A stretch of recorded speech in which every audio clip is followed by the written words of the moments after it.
আচ্ছা, একটু সবাই কনফার্ম করো তো আমার ভয়েস ঠিক মতো শোনা যাচ্ছে কিনা।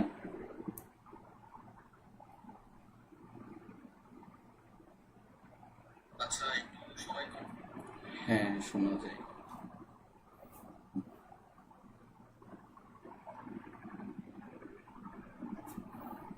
হুম। আচ্ছা, আমরা এক্স্যাক্টলি 9টা বাজে ক্লাসটা শুরু করব। হ্যাঁ, ঠিক আছে, ওকে ওকে। আর যদি মাঝখানে যদি সাউন্ড অফ হয়ে যায় তাহলে কাইন্ডলি একটু বলিও, কারণ যেহেতু টেকনোলজিক্যাল ইস্যু হইতেই পারে, কিছু করার নাই। তাও আশা করি কোনো ইস্যু হবে না। তো আমরা 5 মিনিট অপেক্ষা করি, আর 5 মিনিটে কিছু কথা বলি। তো অলরেডি কিন্তু আমি তোমাদের অলরেডি একটা এক্সাম কিন্তু নিয়েছি, তড়িৎ রসায়নের উপর 25টা MCQ। তো কেউ কি 20-এর উপরে পাইছো? আচ্ছা, আসো কারো সবাই।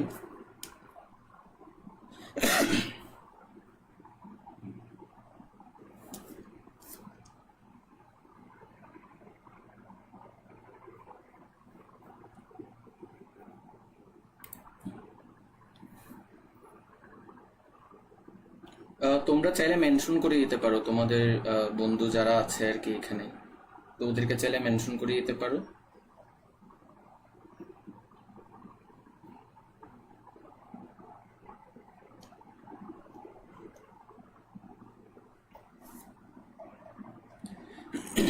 আচ্ছা, তো তোমাদের যে এক্সামটা হয়েছে ওইখানের মধ্যে কি কেউ 20-এর উপরে পাইছো? এক্সামটা কেমন লাগছে তোমাদের কোয়েশ্চেন গুলো?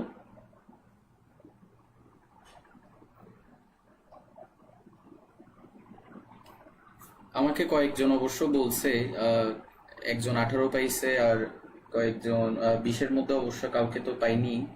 তো কেউ যদি 20-এর উপরে পেয়ে থাকো এখানে বলিও। আর সাউন্ড তো ঠিক মতো তো শোনা যাচ্ছে? আরেকবার একটু। হ্যাঁ, কোয়েশ্চেন স্ট্যান্ডার্ড ছিল, হ্যাঁ।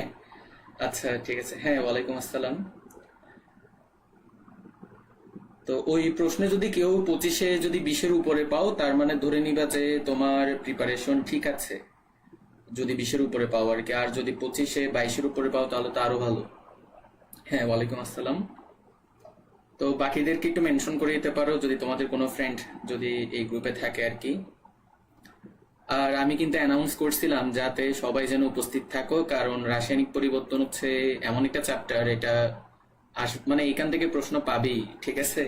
এটা অনেক একটা মানে কি ইম্পর্টেন্ট একটা চ্যাপ্টার। আর এই চ্যাপ্টারের উপর 3টা লেকচার হবে, আর প্রত্যেকটা লেকচার অবশ্যই অনেক ইম্পর্টেন্ট হবে। যারা তড়িৎ রসায়নের 2টা ক্লাস করছো তারা অবশ্যই জানার কথা। প্রত্যেকটা ক্লাসেই কিছু না কিছু তুমি শিখবা, ঠিক আছে।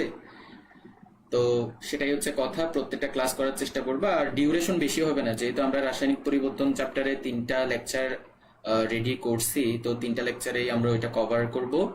তো এবং প্রত্যেকটা লেকচার তোমার খুব তোমার কি লেন্দি হবে না। তুমি 1 ঘন্টা 15 মিনিট বা এরকমের মধ্যে প্রত্যেকটা লেকচার শেষ হয়ে যাবে। তো একটু প্রত্যেকটা লেকচারে থাকার চেষ্টা করিও, এটাই হচ্ছে তোমাদের কাছে অনুরোধ। আচ্ছা, 10 জন হলো, বাকিরা আসো। আমরা 9টা বাজেই শুরু করব, 9টা বাজে শুরু করে 10টা 15-30 করে ছেড়ে দিব, সমস্যা নেই, 3টা লেকচার তো, সমস্যা নেই। আর প্রথমত আজকের যে লেকচারটা হবে, আজকের লেকচারে বেসিক্যালি কি কি পড়াবো বলি।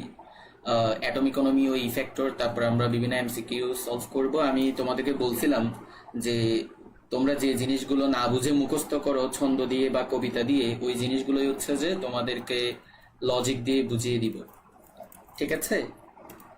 তো আচ্ছা, 12 জন হলো, থ্যাংক ইউ থ্যাংক ইউ। তো ক্লাসটা একটু শেষ পর্যন্ত করিও, আর একটু অপেক্ষা করি আমরা।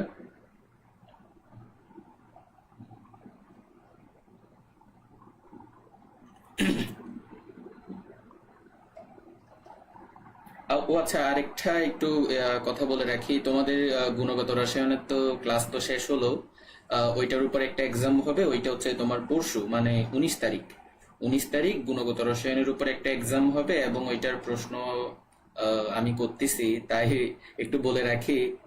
গুণগত রসায়ন একটু ভালো করে পড়িও, আর আমি যেভাবে যেভাবে বলেছিলাম তড়িৎ রসায়নের শেষ ক্লাসে বইও পড়তে হবে, তার পাশাপাশি আর আজকের ক্লাসেও দেখাবো বই পড়া যে কতটা ইম্পর্টেন্ট। ওকে, তো 9টা হ্যাঁ, 9টা বেজে গেল। তাহলে আরেকবার একটু সবাই কনফার্ম করো তো ঠিক মতো শোনা যাচ্ছে কিনা, একটু কনফার্ম করো সবাই।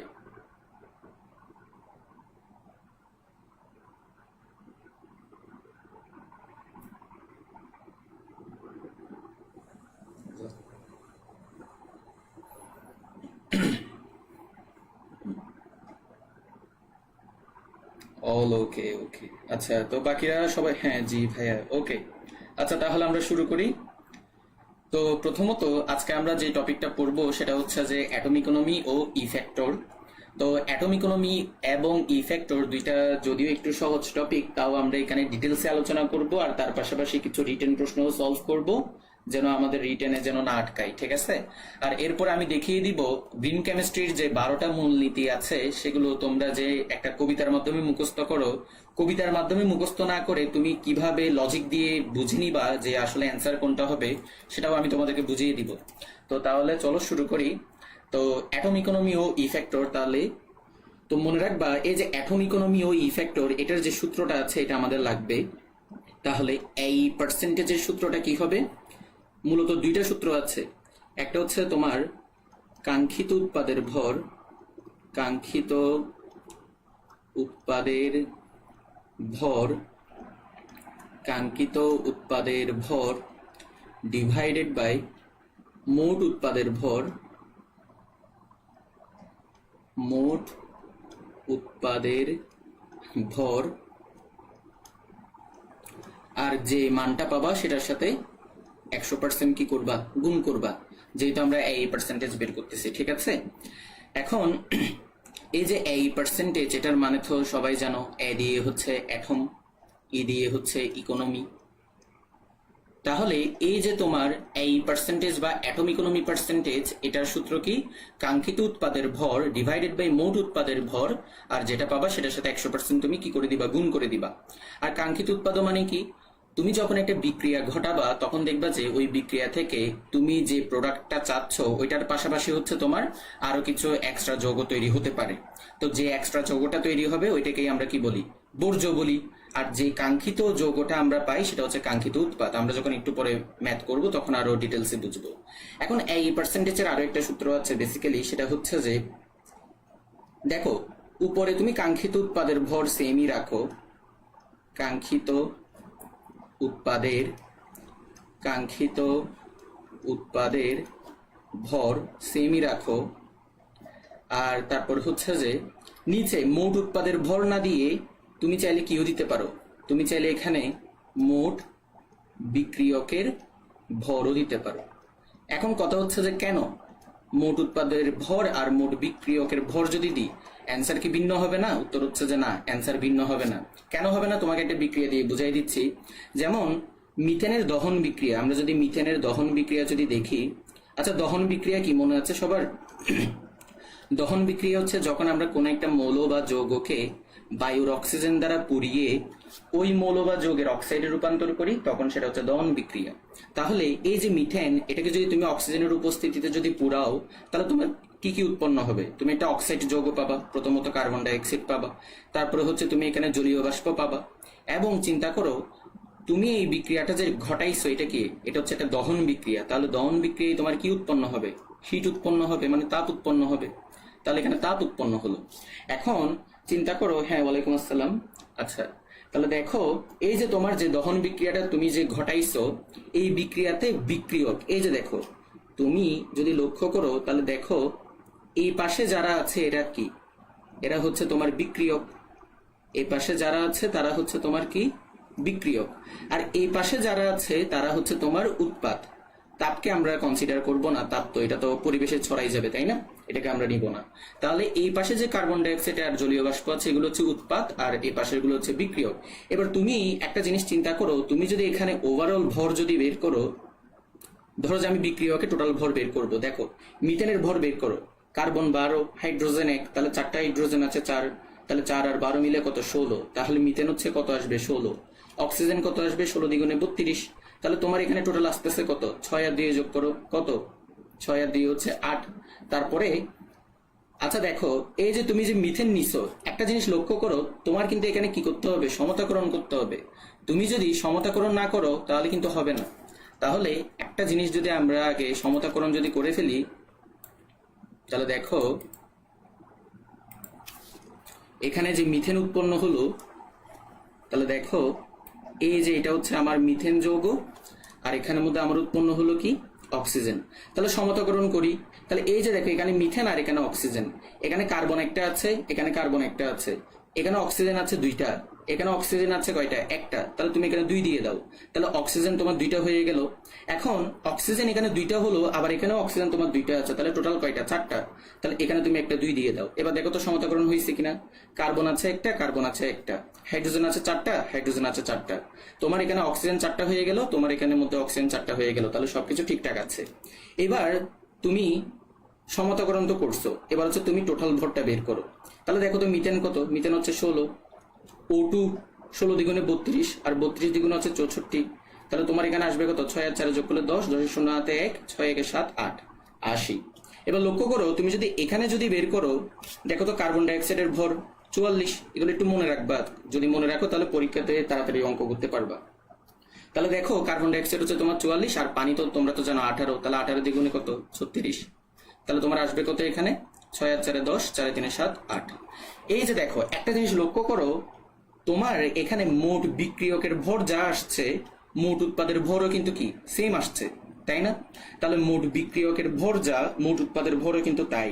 তাহলে আমি যদি সূত্রের মধ্যে মোট উৎপাদের ভর না নিয়ে যদি মোট বিক্রিয়কের ভর যদি নিই, আমার কি ভ্যালু কোনো মানে কি ভ্যালু কি ভিন্ন আসবে? ভ্যালু কিন্তু ভিন্ন আসবে না। কেন আসবে না? কারণ যদি আমার বিক্রিয়াটা সম্পূর্ণভাবে ঘটে থাকে, তাহলে সমস্ত বিক্রিয়ক কিসে পরিণত হবে? উৎপাদে পরিণত হবে। তাহলে সমস্ত বিক্রিয়ক যদি উৎপাদে পরিণত হয়, তাহলে বাম পাশের বিক্রিয়কের ভর আর ডান পাশের উৎপাদের ভর সেম হবে। তাহলে পরীক্ষাতে কিন্তু ডিরেক্ট প্রশ্ন আসে, তোমাকে দেখায় একটা প্রশ্ন। এই যে দেখো, দাঁড়াও এখানে, হ্যাঁ এই যে দেখো, এই যে অ্যাটম ইকোনমি, এই যে দেখো কাঙ্ক্ষিত উৎপাদের ভর ডিভাইডেড বাই মোট উৎপাদের ভর। ঠিক আছে, দেখছো? এই যে দেখো পরীক্ষাতে প্রশ্ন করবে নিচের কোনটি সঠিক নয়, এবং সেখানে কিন্তু তোমাকে ডিরেক্ট ফর্মুলাও দিয়ে দিবে। বুঝতে পারছি?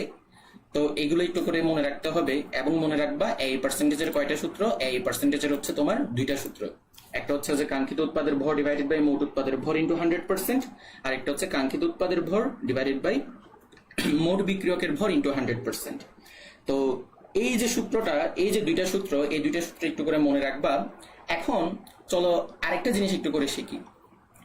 একটু করে লক্ষ্য করো, দেখাই।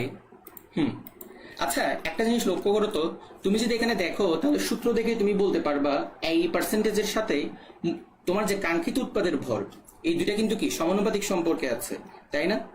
তাহলে এরা কি সম্পর্কে আছে? সমানুপাতিক সম্পর্কে। তাহলে দেখো তোমার যে এই পার্সেন্টেজ, এটার সাথে তোমার যে কাঙ্ক্ষিত উৎপাদ, তোমার যে কাঙ্ক্ষিত উৎপাদ, এটা কিন্তু কি অবস্থায় আছে?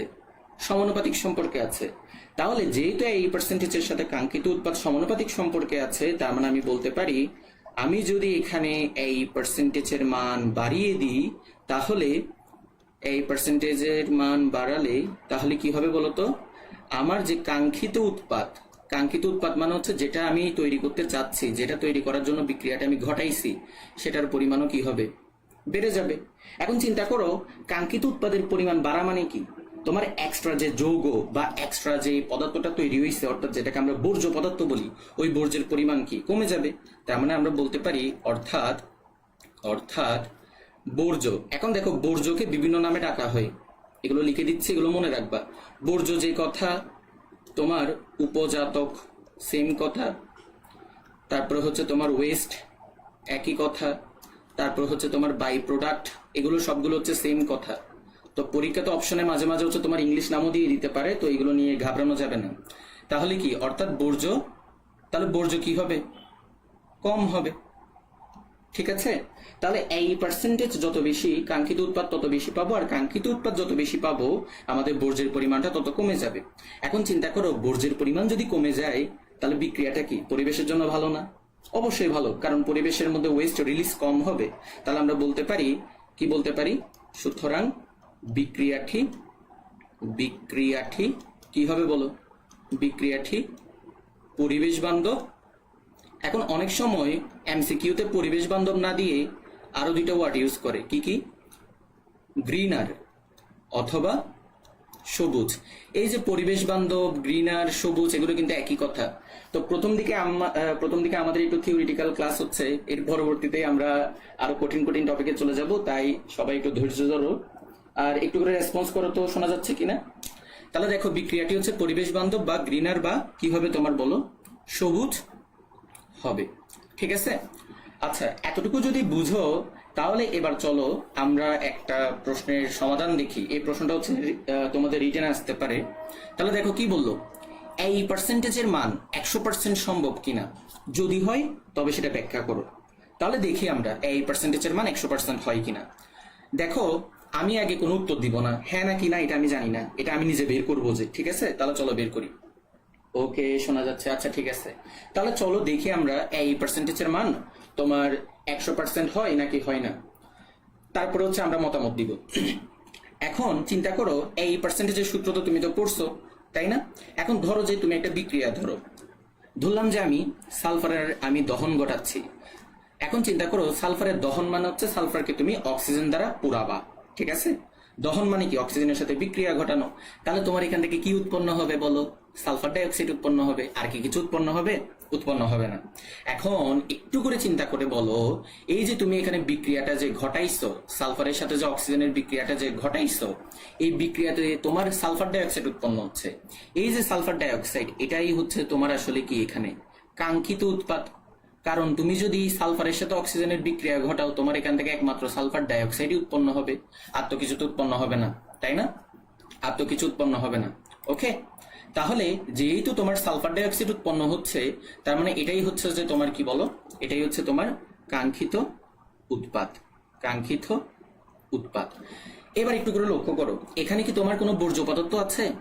দেখো তো, এখানে কিন্তু তোমার কোনো বর্জ্য পদার্থ নাই। তাহলে এবার তুমি সূত্র দাও। সূত্রটা কি ছিল? সূত্রটা ছিল এই পার্সেন্টেজ ইকুয়াল টু কাঙ্ক্ষিত উৎপাদের ভর। আচ্ছা, তো এখানে কাঙ্ক্ষিত উৎপাদকে সালফার ডাইঅক্সাইড, তাহলে এটার ভর লিখো। সালফার হচ্ছে 32 লিখলা, যোগ অক্সিজেন কত 16, আর 16 দ্বিগুণে কত 32, এটাও দিলা। এবার একটু করে চিন্তা করো, নিচে তুমি কি লিখো? মোট উৎপাদের ভর। তাহলে মোট উৎপাদের ভর চিন্তা করো তো, ডান পাশে সালফার ডাইঅক্সাইড ছাড়া কি আর কেউ আছে? নাই। তার মানে যেটাই এখানে কাঙ্ক্ষিত উৎপাদ, সেটাই হচ্ছে এখানে কি মোট উৎপাদ। ওকে, তাহলে এখানে মোট উৎপাদের ভরও কি আসবে? 32 যোগ 32। এখন তোমরা বলতে পারো, ভাই আপনি তো একটু আগে বলছিলেন মোট উৎপাদের ভর না দিয়ে আমরা মোট বিক্রিয়কের ভরও দিতে পারি। অবশ্যই পারো। খেয়াল করো, তুমি যদি এখানে মোট বিক্রিয়কের ভরও যদি নাও, তাহলে দেখো আমি লেজার দিচ্ছি। এই যে দেখো, এই যে তোমার দেখো বিক্রিয়কের মধ্যে কে আছে? সালফার আর অক্সিজেন। তো সালফারের ভর কত? 32। অক্সিজেন কত? অক্সিজেন অনুর ভর কত? 32। সেমই তো। তো তোমার এই পাশে টোটাল যে ভর, এই পাশেও সেম ভর তোমার আছে। বুঝতে পারছি? এখন আসি, তাইলে এবার বাকিটা তো বুঝেই গেছো। খেয়াল করো, এখন এরপরে আমরা কি করি বলতো? এই যে এটা যেটা পাইলাম, এটার সাথে হচ্ছে যে আমরা কি করি, 100% হচ্ছে কি করে দিই, গুণ করে দিই। তাহলে আমরা কি করি, আমরা হচ্ছে যে 100% গুণ করে দিই। তাহলে এবার দেখো তো, তোমার উপরে নিচে হচ্ছে যে কি সেম। তাহলে উপরে নিচে যেহেতু সেম, তাহলে এটা কাটাকাটি যাবে গা, আর তোমার আসবে যে কি 100%, তাই না? তার মানে এই পার্সেন্টেজের মান কিন্তু 100% হওয়া সম্ভব। এবার একটু করে মাথা কাটাও, এখানে যে এই পার্সেন্টেজের মান যে 100% হলো, সেটা কেন হলো বলতো? কেন হয়েছে? বর্জ্য না থাকার কারণে হয়েছে। তোমার যদি বর্জ্য থাকতো, তাহলে তুমি একটু করে লজিক্যালি চিন্তা করো, তোমার যে এখানে ডান পাশে যে সালফার ডাইঅক্সাইড উৎপন্ন হয়েছে, ধরো যে এটার সাথে কিছু বর্জ্য পদার্থ উৎপন্ন হয়েছে, তাহলে নিচে কিন্তু মোট উৎপাদের ভর তখন বেড়ে যেত। আর মোট উৎপাদের ভরের সাথে, দাঁড়াও আমি আরো ডিটেলসে বলি একটু। দেখো, এখানে যেমন এই পার্সেন্টেজের সাথে কাঙ্ক্ষিত উৎপাদের ভর সমানুপাতিক আছে, ঠিক তেমনি এই পার্সেন্টেজের সাথে মোট উৎপাদের ভর কিন্তু কি ব্যস্তানুপাতিক সম্পর্কে আছে। তো ধরে নাও যে তোমার এখানে সালফার ডাইঅক্সাইডের পাশাপাশি আরো কিছু এক্সট্রা যৌগ বা বর্জ্য তৈরি হয়েছে। এখন চিন্তা করো, এটার পাশাপাশি যদি কোনো বর্জ্য পদার্থ যদি তৈরি হয়, তাহলে কি হবে বলতো? তোমার মোট উৎপাদের ভর বেড়ে যাবে। আর মোট উৎপাদের ভর যদি বেড়ে যায়, তাহলে ব্যস্তানুপাতিক সম্পর্ক অনুসারে এই পার্সেন্টেজের মান কমে যাবে। আর যেহেতু এখানে বর্জ্য একেবারেই নাই, তাহলে আমরা কি বলতে পারি, এই পার্সেন্টেজের মান 100% হবে।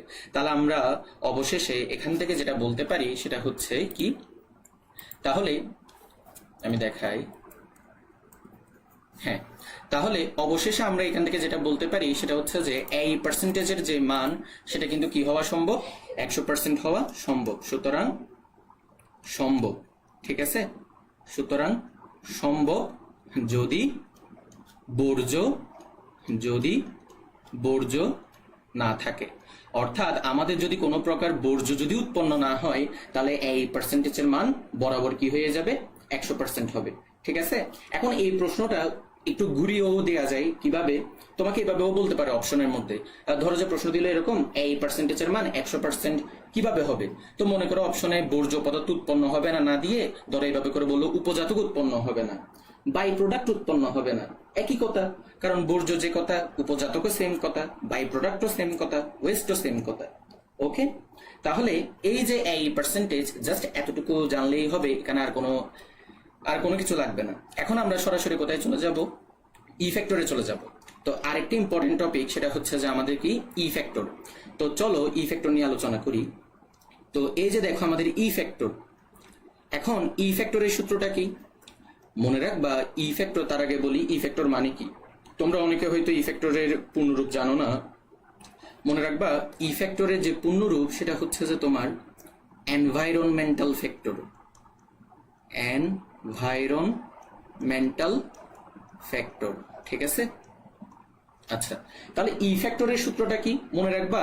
ভালো মতো শোনো, আমি যে কথাগুলো বলতেছি সেগুলো একদম খাতার মধ্যে লিখে ফেলবা, তাহলে সত্য মিথ্যা টাইপের। দেখো বেসিক্যালি জাহাঙ্গীরনগর ইউনিভার্সিটিতে যেটা হয়, তো তোমরা যদি প্রশ্ন ব্যাংক সলভ করো তখন দেখবা জাহাঙ্গীরনগর ইউনিভার্সিটিতে বেশিরভাগ প্রশ্নই থাকে যে কি নিচের কোনটি সত্য, নিচের কোনটি সত্য নয়, এই টাইপের। তো সেই ক্ষেত্রে এই কথাগুলো বারবার বলতেছি, মনোযোগ সহকারে শোনো। ই ফ্যাক্টর কি? কাঙ্ক্ষিত উৎপাদের তুলনায় আমার কি পরিমাণ বর্জ্য উৎপন্ন হচ্ছে সেটার পরিমাণ। তার মানে আমার কাঙ্ক্ষিত উৎপাদের ভর হবে নিচে, কাঙ্ক্ষিত উৎপাদের ভর, এটা হবে আমার কি নিচে, এবং কাঙ্ক্ষিত উৎপাদের ভরের তুলনায় আমার কি পরিমাণ বর্জ্য উৎপন্ন হচ্ছে, তার মানে আমার যে বর্জ্য, এই বর্জ্য এর ভর। ঠিক আছে? দেখো ব্যাপারটা কিরকম হচ্ছে আমি বলি, জাস্ট এটা মনে রাখবা। ই ফ্যাক্টর মানে কি? ই ফ্যাক্টর মানে হচ্ছে আমার কাঙ্ক্ষিত উৎপাদের তুলনায় আমি বর্জ্য কি পরিমাণ পাচ্ছি, সেটাই হচ্ছে আমাদের ই ফ্যাক্টর। এখন আগের মতোই আমরা একটু করে এখানে সম্পর্ক খাটাই। ধরো আগের মতোই যদি এখানে আমি বলি, খেয়াল করতো এখানে ই ফ্যাক্টর যেটা আছে, একটু করে বলো তো, ই ফ্যাক্টরের সাথে তোমার কোনটা সমানুপাতিক সম্পর্কে আছে? ই ফ্যাক্টরের সাথে কোনটা তোমার সমানুপাতিক সম্পর্কে আছে বলো তো? ই ফ্যাক্টরের সাথে এখানে সমানুপাতিক সম্পর্কে আছে তোমার বর্জ্যের ভর, তাই না? তোমার যে বর্জ্য বা ওয়েস্ট বা বাই প্রোডাক্ট বা উপজাতক, সেটার ভর হচ্ছে সমানুপাতিক সম্পর্কে আছে। তাহলে এবার বলো আমরা এখান থেকে কি সিদ্ধান্ত নিতে পারি? তাহলে আমরা এখান থেকে একটা সিদ্ধান্ত অবশ্যই নিতে পারি, বর্জ্য যত বেশি হবে, সুতরাং বর্জ্য যত বেশি তত বেশি কি হবে? ই ফ্যাক্টর, তত বেশি ই ফ্যাক্টর। অথবা তুমি উল্টাভাবেও বলতে পারো ই ফ্যাক্টরের মান যত বেশি হবে বর্জ্য তত কি হবে? বেশি হবে। একই কথা, বর্জ্য বেশি হলে ই ফ্যাক্টরের মান বেশি হওয়া যে কথা, ই ফ্যাক্টরের মান বেশি হওয়া মানে বর্জ্য পদার্থ বেশি হওয়া, একই কথা। এবার একটু করে চিন্তা করো, ই ফ্যাক্টরের সাথে কাঙ্ক্ষিত উৎপাদের ভর কিন্তু ব্যস্তানুপাতিক সম্পর্কে আছে। তাহলে আমরা কি বলতে পারি না ই ফ্যাক্টর যেহেতু বেশি হচ্ছে, সুতরাং কাঙ্ক্ষিত উৎপাদ কি হবে? কাঙ্ক্ষিত উৎপাদ কি হবে? কম হবে। বুঝাতে পারছি? ই ফ্যাক্টরের সাথে কিন্তু কাঙ্ক্ষিত উৎপাদ ব্যস্তানুপাতিক সম্পর্কে আছে। তাহলে ই ফ্যাক্টর যদি আমাদের বেশি হয়, বর্জ্য পদার্থ বেশি হবে, আবার কাঙ্ক্ষিত উৎপাদ কমে যাবে। এখন চিন্তা করো, তুমি একটা বিক্রিয়া কেন ঘটাও? বর্জ্য পদার্থ পাওয়ার জন্য? অবশ্যই না। আমরা তো বর্জ্য পদার্থ পাওয়ার জন্য বিক্রিয়া ঘটাই না, আমরা বিক্রিয়া ঘটাই যেন আমাদের ডিজায়ার্ড প্রোডাক্ট যেটা সেটা যেন পাই। তো সেই জায়গায় আমরা দেখতেছি যে কাঙ্ক্ষিত উৎপাদও কমে যাচ্ছে, তাহলে বিক্রিয়াটা কি ভালো হবে? অবশ্যই ভালো হবে না। তাহলে আমি কি বলতে পারি? সুতরাং বিক্রিয়াটি কম পরিবেশ বান্ধব। আচ্ছা, এটা মুছে গেছে। দেখো এই যে দেখো ই ফ্যাক্টর, হ্যাঁ, তাহলে বিক্রিয়াটি কি কম পরিবেশ বান্ধব। বুঝতে পারছি? এখন আসি, ওভারঅল সবকিছু আলোচনা করার পর আমরা কি একটা সিদ্ধান্ত নিতে পারি না? খেয়াল করো, এই পার্সেন্টেজ যত বেশি হচ্ছে তত বেশি মঙ্গল, আর ই ফ্যাক্টর যত কম হবে আমাদের জন্য তত বেশি ভালো, তাই তো? ই ফ্যাক্টর কিন্তু কি বেশি হলে কিন্তু খারাপ, ই ফ্যাক্টর বেশি হওয়া মানে হচ্ছে তোমার বর্জ্য পদার্থ বেড়ে যাওয়া। তাহলে ওভারঅল আলোচনা থেকে আমরা এখন একটা কথা অবশ্যই বলতে পারি, সেটা হচ্ছে যে কি আমাদের এই পার্সেন্টেজ বেশি এবং ই ফ্যাক্টর কম হলে এই পার্সেন্টেজ বেশি এবং ইফেক্টর কম হলে আমরা এখান থেকে কি বলতে পারি? আমরা এখান থেকে বলতে পারি বিক্রিয়াটি গ্রিনার। আর গ্রিনার মানে কি? পরিবেশ বান্ধব বা সবুজ। ঠিক আছে, এখন আসি আমরা। আচ্ছা, এতটুকু কি বুঝছো? একটু কমেন্ট করো তো, এতটুকু বুঝছো কিনা? অ্যাটম ইকোনমি আর ইফেক্টরের আলোচনা শেষ হয়ে যাবে আর একটা প্রশ্নের সমাধান দিলে। দেখি বলো বুঝছো কিনা।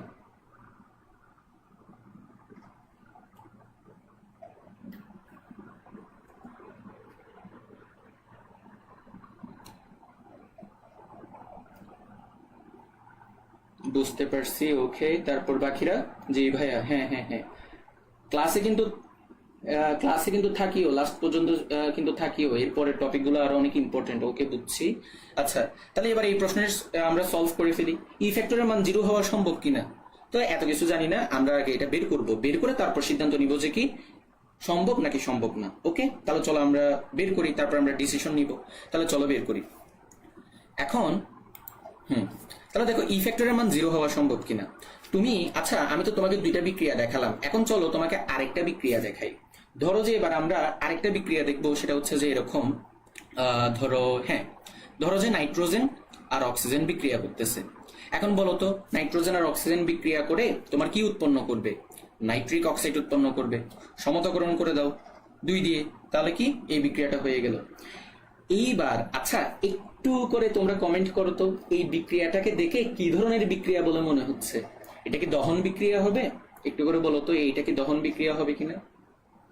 যদি হ্যাঁ হয় তাহলে ইয়েস লিখো, আর যদি না হয় তাহলে নো লিখো। দেখি কয়জনে অ্যান্সার দিতে পারে। এই বিক্রিয়াটা কি দহন বিক্রিয়া হবে? আচ্ছা, পারবিন বলতেছে হ্যাঁ। আর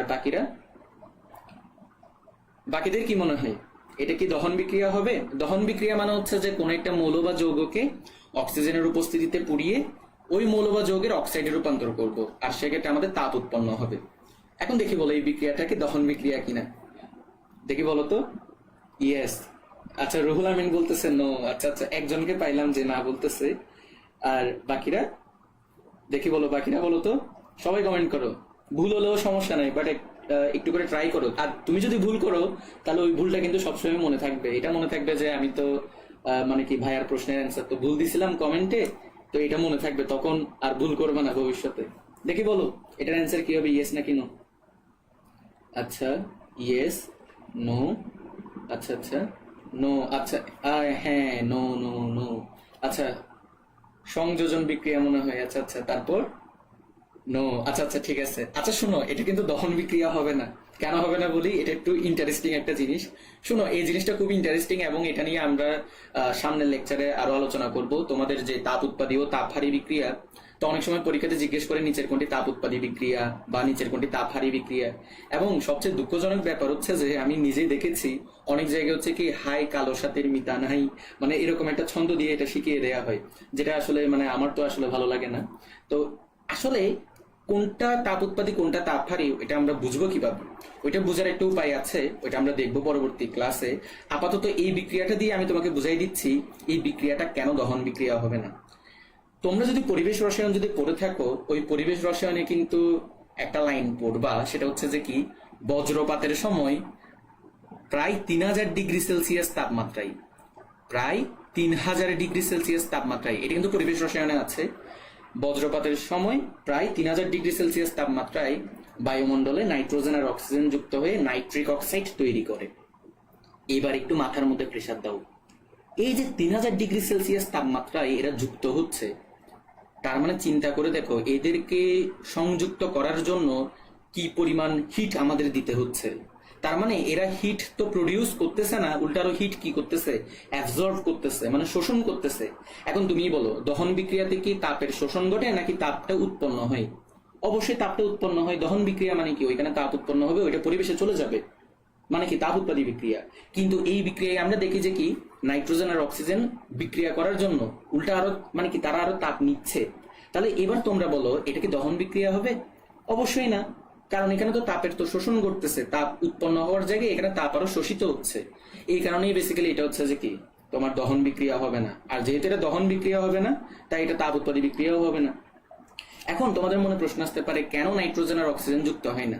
এটার পেছনে একটা কারণ আছে। দেখা যায় যে কি, নাইট্রোজেন আর অক্সিজেনের যে আকারের তারতম্য, অথবা তুমি এটাও চিন্তা করতে পারো নাইট্রোজেন আর অক্সিজেনের মধ্যে তোমার অনেক গ্যাপ থাকে, ঠিক আছে? ওই গ্যাপের কারণে বেসিক্যালি কি হয়, ওরা যখন কাছাকাছি যখন যুক্ত হতে যায় তখন সহজে যুক্ত হতে পারে না। অন্যান্য মৌলসমূহের ক্ষেত্রে যা আমরা দেখি তারা হচ্ছে খুব সহজে যুক্ত হতে পারে, কিন্তু নাইট্রোজেন আর অক্সিজেনের বেলায় দেখা যায় এরা মানে কি খুব সহজে যুক্ত হতে চায় না। তো সেক্ষেত্রে আমাদের প্রচুর পরিমাণ তাপশক্তি যোগান দিতে হয়। আর যেহেতু তাপশক্তি দিতে হয়, সেহেতু এটা হচ্ছে যে কি তোমার তাপহারী বিক্রিয়া হবে। এটা কি বুঝাতে পারছি? একটু করে কমেন্ট করো তো এটা বুঝছো কিনা। আশা করি এখন থেকে আর এটা মুখস্থ করবে না। এবং সবচেয়ে মজার বিষয় হচ্ছে কি জানো, পরীক্ষাতে একমাত্র এটাই আসে, মানে কি নিচের কোনটি তাপ উৎপাদী বিক্রিয়া নয় বা নিচের কোনটি তাপহারী বিক্রিয়া। এবং দেখবা যে ওইখানে অপশনের মধ্যে এটাই থাকবে, এই বিক্রিয়াটাই থাকবে। এবং তোমরা এই অ্যান্সার করার জন্য ছন্দ মুখস্থ করো, যেটা আসলে মানে কি গ্রহণযোগ্য না। আচ্ছা, এটা কি বুঝতে পারছো এই বিক্রিয়াটা কেন তাপ উৎপাদী হবে না, এই বিক্রিয়াটা কেন তাপহারী হবে? বুঝতে পারছো কিনা একটু বলো তো।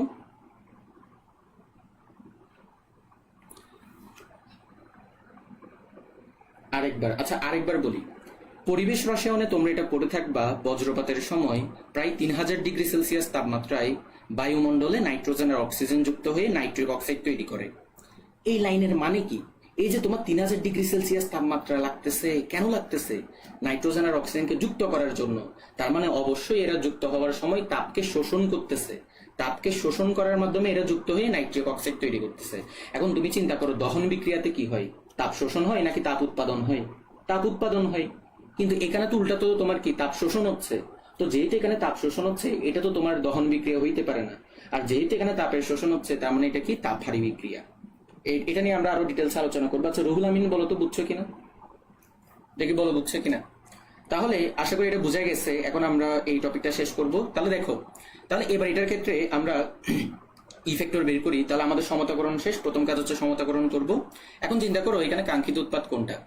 খেয়াল করো, এখানে এই যে নাইট্রিক অক্সাইড, এটাই হচ্ছে তোমার কি কাঙ্ক্ষিত উৎপাদ। কেন বলো তো? কারণ তুমি যখন নাইট্রোজেন আর অক্সিজেনকে যখন যুক্ত করো, তখন তো এটা পাওয়ার জন্যই তো যুক্ত করো, তাই না? তুমি তো আর এখানে অন্য কিছু তো পাবা না, তাই না? তুমি তো আর এখানে কার্বন ডাইঅক্সাইড পাবা না, রাইট? তাহলে এটা হচ্ছে তোমার কাঙ্ক্ষিত উৎপাদ। এখন তুমি ই ফ্যাক্টরের সূত্র দাও। তাহলে ই ফ্যাক্টর দাও, ই ফ্যাক্টর। এখন ই ফ্যাক্টরের সূত্র কি বলে? ই ফ্যাক্টরের সূত্র বলে যে উপরে দিব বর্জ্যের ভর। এখন তুমি বলো এখানে কি বর্জ্য আছে? বর্জ্যই তো নাই। তো নাই মানে কি, বর্জ্যের ভর কি হবে? জিরো হবে। জিরো দিলাম। এখন আসি নাইট্রিক অক্সাইডের ভর 2 মোল। তাহলে 2, এখানে তোমার হচ্ছে যে 2 আছে। 1 মিনিট দাঁড়াও। তাহলে দেখো এখানে হচ্ছে তোমার কি আছে? 2 আছে। এই যে এখানে হচ্ছে তোমার 2 মোল। নাইট্রোজেন কত? দেখো কার্বন 12, নাইট্রোজেন কত? 14, অক্সিজেন কত? 16। এগুলো একটু মুখস্থ রাখিও। তো এটা তোমার আর হিসাব নিকাশ করার দরকার নাই, তোমার এখানে জিরোই আসবে। তার মানে কি ইফেক্টরের মান জিরো হওয়া সম্ভব। তাহলে তুমি এবার লিখো সুতরাং সম্ভব যদি কি হয়, যদি বর্জ্যের পরিমাণ কি হয়, যদি বর্জ্যের পরিমাণ 0 হয় বা বর্জ্য উৎপন্ন না হয়, বা বর্জ্য উৎপন্ন না হয়। ওকে, আমাদের এই পার্সেন্টেজ আর ইফেক্টরের টপিক শেষ। দেখি বলো এই টপিকটা বুঝছো কিনা আমরা। হ্যাঁ, অ্যান্সার 0 হবে। তো দেখি বলো এই টপিকটা বুঝছো কিনা।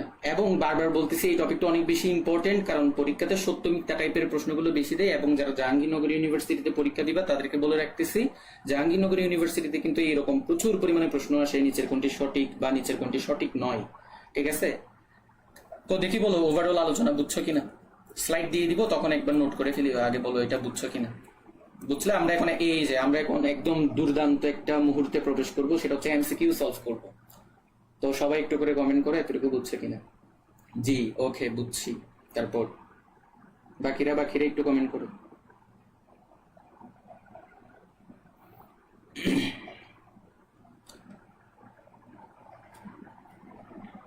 দেখি একটু কমেন্ট করো। আর এখানে একটা লাইন লিখো, সেটা হচ্ছে যে এখানে যেটা লিখবা সেটা হচ্ছে লিখো এখানে গ্রিন কেমিস্ট্রি।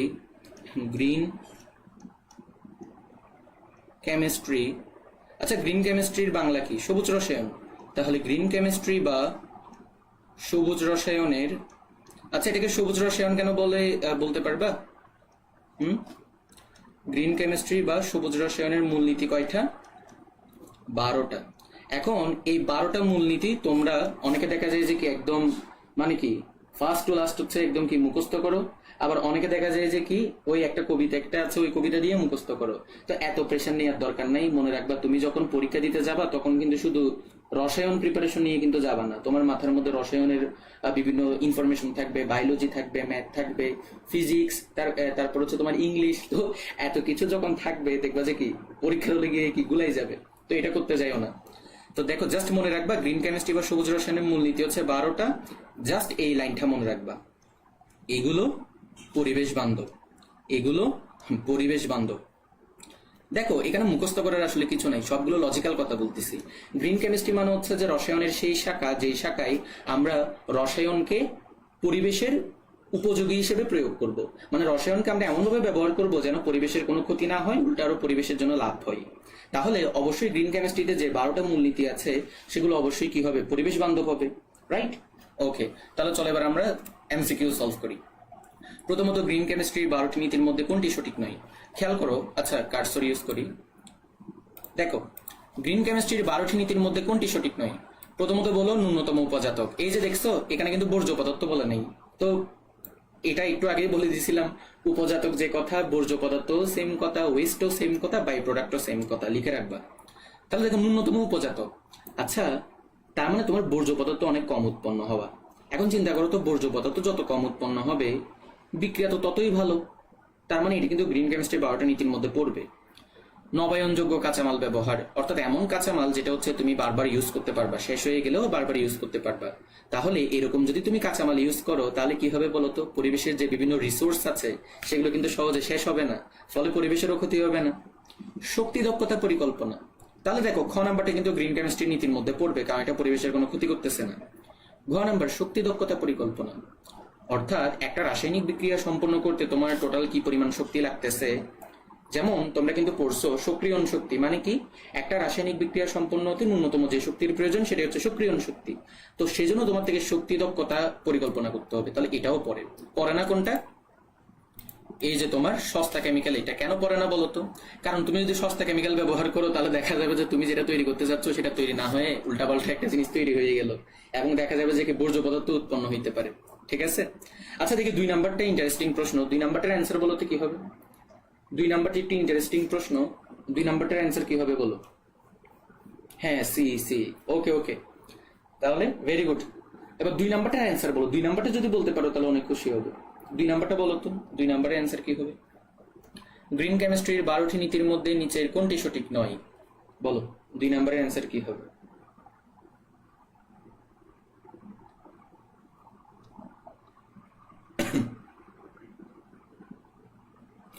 দুই নাম্বারের অ্যান্সারও বলতেছে বি, আরেকজন বলতেছে ডি। এই কিরে কিরে কিরে, এক একজনের অ্যান্সার এক এক রকম কেন? এ হবে না, বিও হবে না, এটা ডি হবে। বাকিদের কি মতামত? শোনো, এটা ডি হবে কেন বলি। তোমাকে বলছে গ্রিন কেমিস্ট্রির 12টি নীতির মধ্যে নিচের কোনটি সঠিক নয়। সঠিক নয় তার মানে ভুল। খেয়াল করো তো, তুমি যদি নিরাপদ দ্রাবক ব্যবহার করো তো এখানে তো তোমার খারাপ তো কিছু হচ্ছে না, তাই না?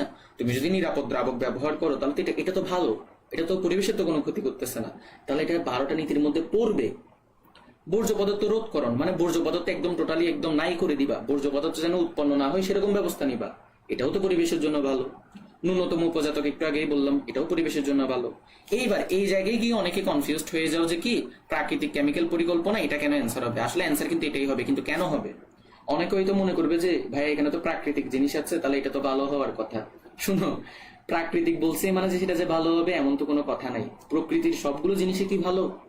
প্রকৃতিতে তো তোমার হাজার হাজার গাছ আছে, তো তোমার প্রত্যেকটা গাছের ফল কি ভালো? কিছু গাছের ফল আছে মারাত্মক লেভেলের বিষাক্ত, ঠিক আছে? ঠিক তেমনই প্রকৃতির যেমন অনেক ভালো উপাদান আছে, ঠিক তেমনি খারাপ উপাদানও আছে। তো তুমি যে প্রাকৃতিক কেমিক্যাল ব্যবহার করতেছো সেটা যে ভালো হবে নাকি খারাপ হবে এটার তো কোনো নিশ্চয়তা নাই। তোমাকে যদি এখানে প্রাকৃতিক না বলে যদি নিরাপদ কেমিক্যাল বলতো তাহলে কিন্তু এটা গ্রিন কেমিস্ট্রি নীতির মধ্যে পড়তো। এখানে একটু নোট করো, আমি কিন্তু পরীক্ষাতে দিব। এই যে দেখো, তোমাদের একটা প্রশ্ন দিয়ে দিলাম। আমি হইলে কিন্তু এই প্রশ্নটা হুবহু কিন্তু দিতাম না, আমি এখানে কিন্তু চেঞ্জ করে দিতাম।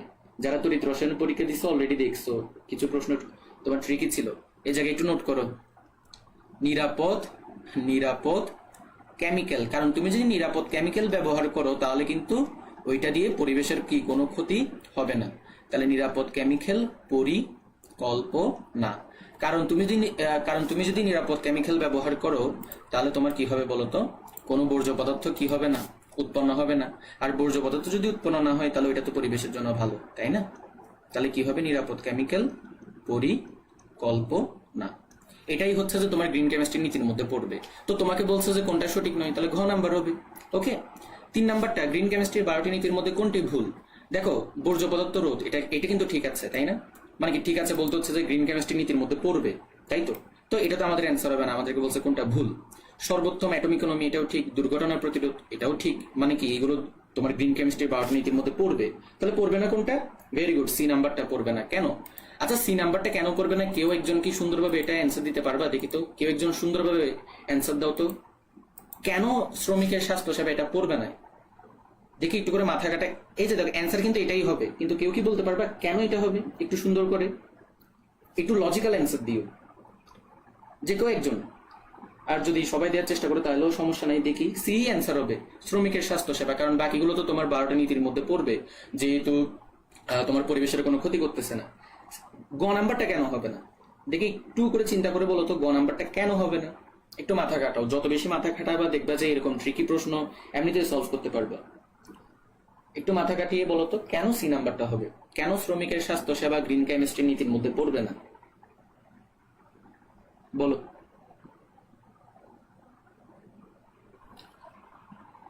বাংলাতে লিখতে হবে বলে কথা নাই, চাইলে এমনিতে ইয়াতেও লিখতে পারো, ইংলিশে, সমস্যা নাই। ইংলিশ বলতে হচ্ছে যেভাবে মেসেজ করে আর কি। দেখি বলো তো। আচ্ছা, কেউ কি পারবা? না পারলে বলো, আমি অ্যান্সারটা দিয়ে দিব। দেখি বলো, সময় যাবে নাইলে। দেখি বলো, কেউ কি অ্যান্সার করবা নাকি আমি বলে দিব কেন আসলে সিটা হবে না? এটা মানে কেন হবে না, লজিক্যাল অ্যান্সার কি হওয়া যায় এটা? দেখি বলো তো।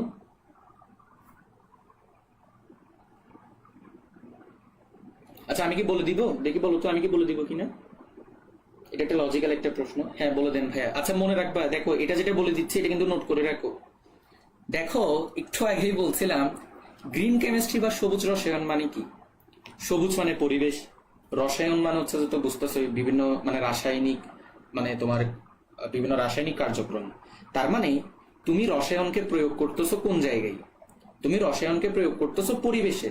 তার মানে এখানে গ্রিন কেমিস্ট্রিতে রসায়নের সাথে পরিবেশের একটা সম্পর্ক স্থাপন করতেছে।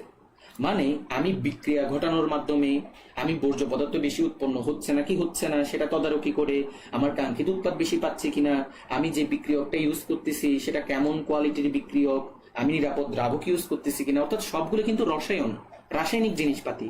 তো তোমার এখানে যে সম্পর্কটা স্থাপন হয়েছে ওইটা বেসিক্যালি রসায়ন আর পরিবেশের মধ্যে। তো এখানে শ্রমিকের স্বাস্থ্য সেবা আসবে কেন? বুঝাতে পারছি? এই যে দেখো, গ্রিন কেমিস্ট্রি তো আচ্ছা পরিবেশ বান্ধব, তাই শ্রমিকের স্বাস্থ্য সেবা, হ্যাঁ ভাবা লাগবে না। হ্যাঁ, ভেরি গুড, ভেরি গুড। এই কারণেই বুঝছো, শ্রমিকের স্বাস্থ্য সেবার সাথে তো এখানে পরিবেশের কোনো সম্পর্ক নাই। গ্রিন কেমিস্ট্রির আলোচনার বিষয় হচ্ছে রসায়নের সাথে পরিবেশের সম্পর্ক। বোঝা গেছে? এটা যদি বুঝতে পারো তাহলে ক্লিয়ার বলো, আর এটা নোট করে ফেলিও। কোনটি সঠিক নয়? এই যে দেখো, বলছিলাম না জাহাঙ্গীরনগর ইউনিভার্সিটিতে এই টাইপের প্রশ্ন বেশি আসে। এই যে দেখো, দেখো কোনটি সঠিক নয়। ক number, atom economy equal to কাঙ্ক্ষিত উৎপাদের ভর ডিভাইডেড বাই মোট উৎপাদের ভর ইন্টু 100%। ঠিক আছে, তো এইটা তো কিন্তু, এই যে দেখো, এটা কিন্তু ঠিক আছে, কারণ উপরে কাঙ্ক্ষিত উৎপাদের ভর, নিচে হচ্ছে মোট উৎপাদের ভর। এখন আমি যদি প্রশ্ন করতাম তাহলে কিন্তু এটা চেঞ্জ করে দিতাম। কি দিতাম বলতো? মোট উৎপাদের ভর। এটাকে না দিয়ে কি করতাম? এটাকে না দিয়ে কি লেখা যায় বলতো? যা যা লিখাচ্ছি এগুলো নোট করে ফেলো, এগুলো কিন্তু পরীক্ষাতে দিব। এখানে এই যে মোট উৎপাদের ভর যেটা লিখছে, এটা না দিয়ে অথবা, অথবা দিয়ে লিখো, অথবা কি হবে বলতো? মোট বিক্রিয়কের ভর। অর্থাৎ পরীক্ষার মধ্যে যদি মোট উৎপাদের ভর না দিয়ে যদি মোট বিক্রিয়কের ভর দেয়, তাও কিন্তু কি হবে, সেটা কিন্তু সঠিক হবে। ঠিক আছে, বুঝাতে কি পারছি? তাহলে দেখো, ই ফ্যাক্টর কি বললো? বর্জ্যের ভর ডিভাইড বাই কাঙ্ক্ষিত উৎপাদন ভর, এটাও ঠিক আছে। অ্যাটম ইকোনমির মান যত উচ্চ একটি উৎপাদন পদ্ধতি ততই সবুজ, এটাও ঠিক আছে। ই ফ্যাক্টর যত বেশি তা তত পরিবেশ বান্ধব, এটাই ভুল। আমরা পড়ছিলাম এই, হ্যাঁ ভেরি গুড, এই তো সবাই অ্যান্সার দেওয়া শুরু করছে। Very good, very good. আচ্ছা, এই যে দেখছো, এটাই হচ্ছে লাইভ ক্লাসের মজা। রেকর্ডেড ক্লাস হচ্ছে যে সহজে করা যায় না, কিন্তু লাইভ ক্লাস হচ্ছে যে একটা মানে রেসপন্সিভ একটা ব্যাপার থাকে, আর না বুঝলে হচ্ছে সরাসরি তুমি কোয়েশ্চেন করতে পারবা। তাহলে দেখো মনে রাখবা কি, এই পার্সেন্টেজ যত বেশি আর ই ফ্যাক্টর যত কম, বিক্রিয়া তত বেশি গ্রিনের। তাহলে আমাদের ঘ নাম্বারটা ভুল। এবার আসি, কোন রাসায়নিক বিক্রিয়া পরিবেশ সহায়ক, কোন রাসায়নিক বিক্রিয়া পরিবেশ সহায়ক কিনা তা বোঝা যায়। তাহলে কিভাবে বোঝা যায়? এইবার এই প্রশ্নটা একটু লজিক্যাল প্রশ্ন, ঠিক আছে? এটা একটু ভালো মতো বুঝো, যারা আছো তাদেরকে বলতেছি। প্রথমত দেখো, জ্বালানির ব্যবহার নিয়ন্ত্রণ করা এটা হবে না, কারণ তুমি জ্বালানির ব্যবহার নিয়ন্ত্রণ করলেই যে তোমার উৎপাদক ভালো হবে এমন কোনো কথা নাই। উৎপাদক কেমন হবে এটা ডিপেন্ড করবে তুমি যে বিক্রিয়ক ব্যবহার করতেছো সেটার উপর। তাহলে ক নাম্বারটা বাদ। বিশুদ্ধ বিক্রিয়ক দ্বারা, এবার দেখো বিশুদ্ধ বিক্রিয়ক বলছে, বিক্রিয়ক যতই বিশুদ্ধ হোক না কেন, ধরো যে তোমার, আচ্ছা একটু করে বলি, এখন অনেকে মনে করবে যে কি ভাইয়া এখানে তো বিশুদ্ধ বিক্রিয়ক ব্যবহার করতেছি, তাহলে তো ভালো হওয়ার কথা না। ধরো যে তোমাকে আমি বললাম যে কি হাইড্রোক্লোরিক অ্যাসিড, ধরো যে হাইড্রোক্লোরিক অ্যাসিড, এখানের মধ্যে মনে করো কোনো ভেজাল নাই, ধরো যে এখানের মধ্যে কোনো ভেজাল আমি মিশাই নেই, ধরো যে এখানের মধ্যে কোনো ভেজাল আমি দিই নাই, এটা পুরোপুরি হাইড্রোক্লোরিক অ্যাসিড, তাহলে এটাকে তো আমি কি বলতে পারবো, বিশুদ্ধ বলতে পারবো। কিন্তু এটা যে বিশুদ্ধ, এটা কি, আচ্ছা বিশুদ্ধ হইলেই কি এটা কি পরিবেশের জন্য ভালো? এটা তো পরিবেশের জন্য ভালো না, তাই না? তাহলে বিশুদ্ধ বিক্রিয়ক দ্বারা এটা হবে না। গ নাম্বারটা হবে কেন বলতো? অ্যাটম ইকোনমির উচ্চমান। তোমার অ্যাটম ইকোনমি যত বেশি, তোমার বিক্রিয়া তত পরিবেশ সহায়ক হবে। এখানে গ নাম্বারে অ্যাটম ইকোনমির উচ্চমান না দিয়ে তোমার কিন্তু কিও দিতে পারতো, ই ফ্যাক্টরের নিম্নমান।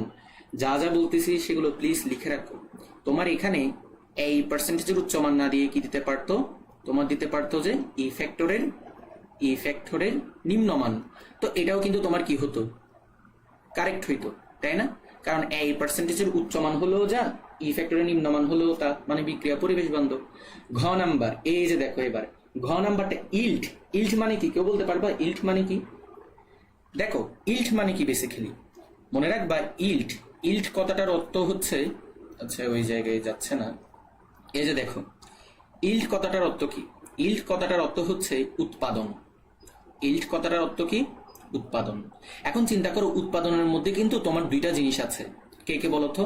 তোমার দুইটা জিনিস থাকতে পারে, একটা হচ্ছে তোমার উৎপাদন, আরেকটা হচ্ছে তোমার বর্জ্য,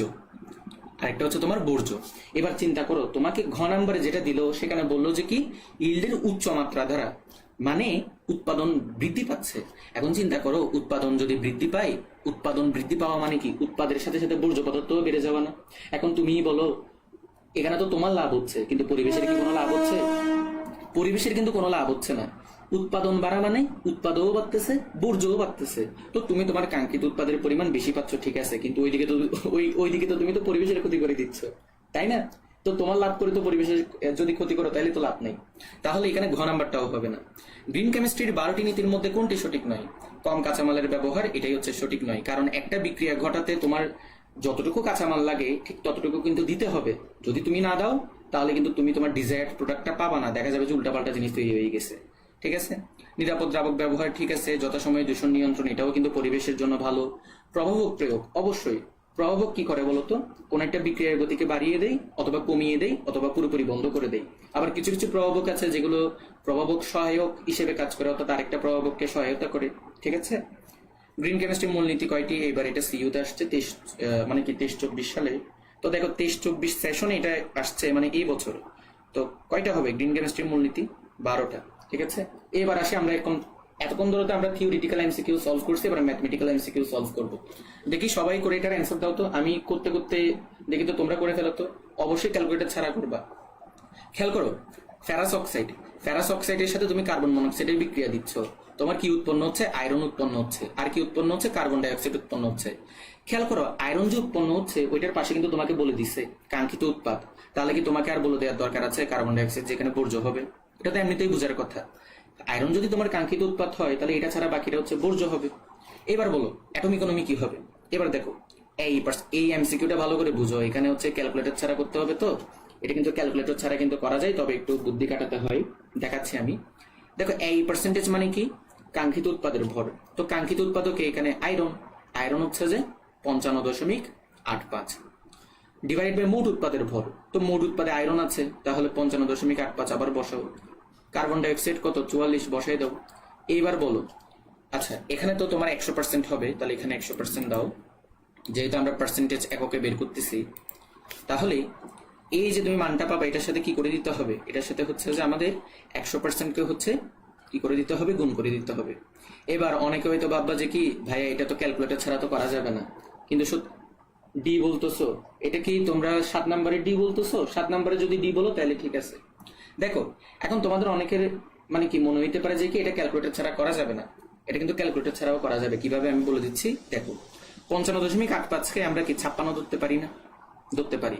তাহলে নিচেরটাকে আমরা 56 ধরতে পারি, প্লাস 44 গুণ 100%। এবার খেয়াল করো তো, উপরে আছে 56, নিচে হয়ে যাবে দেখো 6 4 10, 5 4 9 10, 100 ইন্টু 100%। তাহলে তোমার আসে কত? 56%। এখন মানে এটা দেখে অনেকে খুশি হয়ে কি করে জানো, মানে এটা দেখে অনেকে খুশি হয়ে ধুম করে মানে দেখে আচ্ছা এটাতে 56 না, এটাও 56 না, এই যে ঘ নাম্বারটা তো 56, এই তাহলে ঘ নাম্বারটা মনে হয় অ্যান্সার হবে। তো এটা কিন্তু করা যাবে না, ঠিক আছে? এটা কিন্তু মানে কি করা যাবে না। কেন করা যাবে না বলি, তোমার 56% তো তোমার পিওর অ্যান্সার না। 56% কি তোমার পিওর অ্যান্সার না? তো তুমি দেখো, এই যে দাঁড়াও আমি তোমাকে কার্সর দিয়ে দেখাচ্ছি। দেখো ওই দিন একজনে বলছিল কার্সরের সমস্যা নিয়ে, তো ওই জন্যই আজকে আরেকটা সফটওয়্যার ইউজ করতেছি।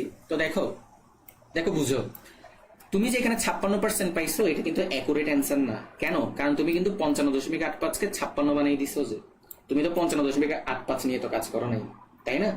তাহলে একটু করে চিন্তা করো,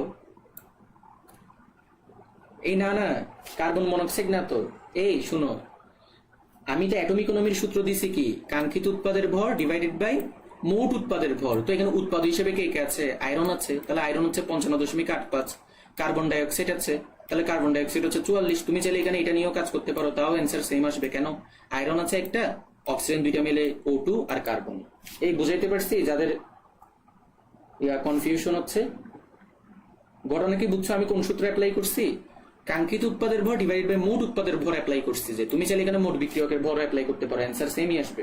কারণ তোমার এখানে একটা আয়রন, এখানেও একটা আয়রন, এখানে দুইটা অক্সিজেন, এখানেও দুইটা অক্সিজেন, এখানে একটা কার্বন, এখানেও একটা কার্বন, তাহলে উভয় পাশে তো তোমার ভর সেম আসবে। হ্যাঁ হ্যাঁ হ্যাঁ, বুঝতে ভুল হয়েছে। হ্যাঁ আচ্ছা সমস্যা নেই, তো এগুলো প্র্যাকটিস করবে, তাহলে বুঝে যাবা কখন কোন সূত্র অ্যাপ্লাই করতেছো আর কি। এবার দেখো তোমার এখানে অ্যান্সার কিন্তু অ্যাকুরেট হয় নাই, কারণ তুমি কিন্তু 55.85 নিয়ে কাজ করো নাই, 56 নিয়ে কাজ করছো। তাহলে তোমার এখানে কোনো রকমই অ্যান্সার 56 হবে না, অ্যান্সার 56 হবে না।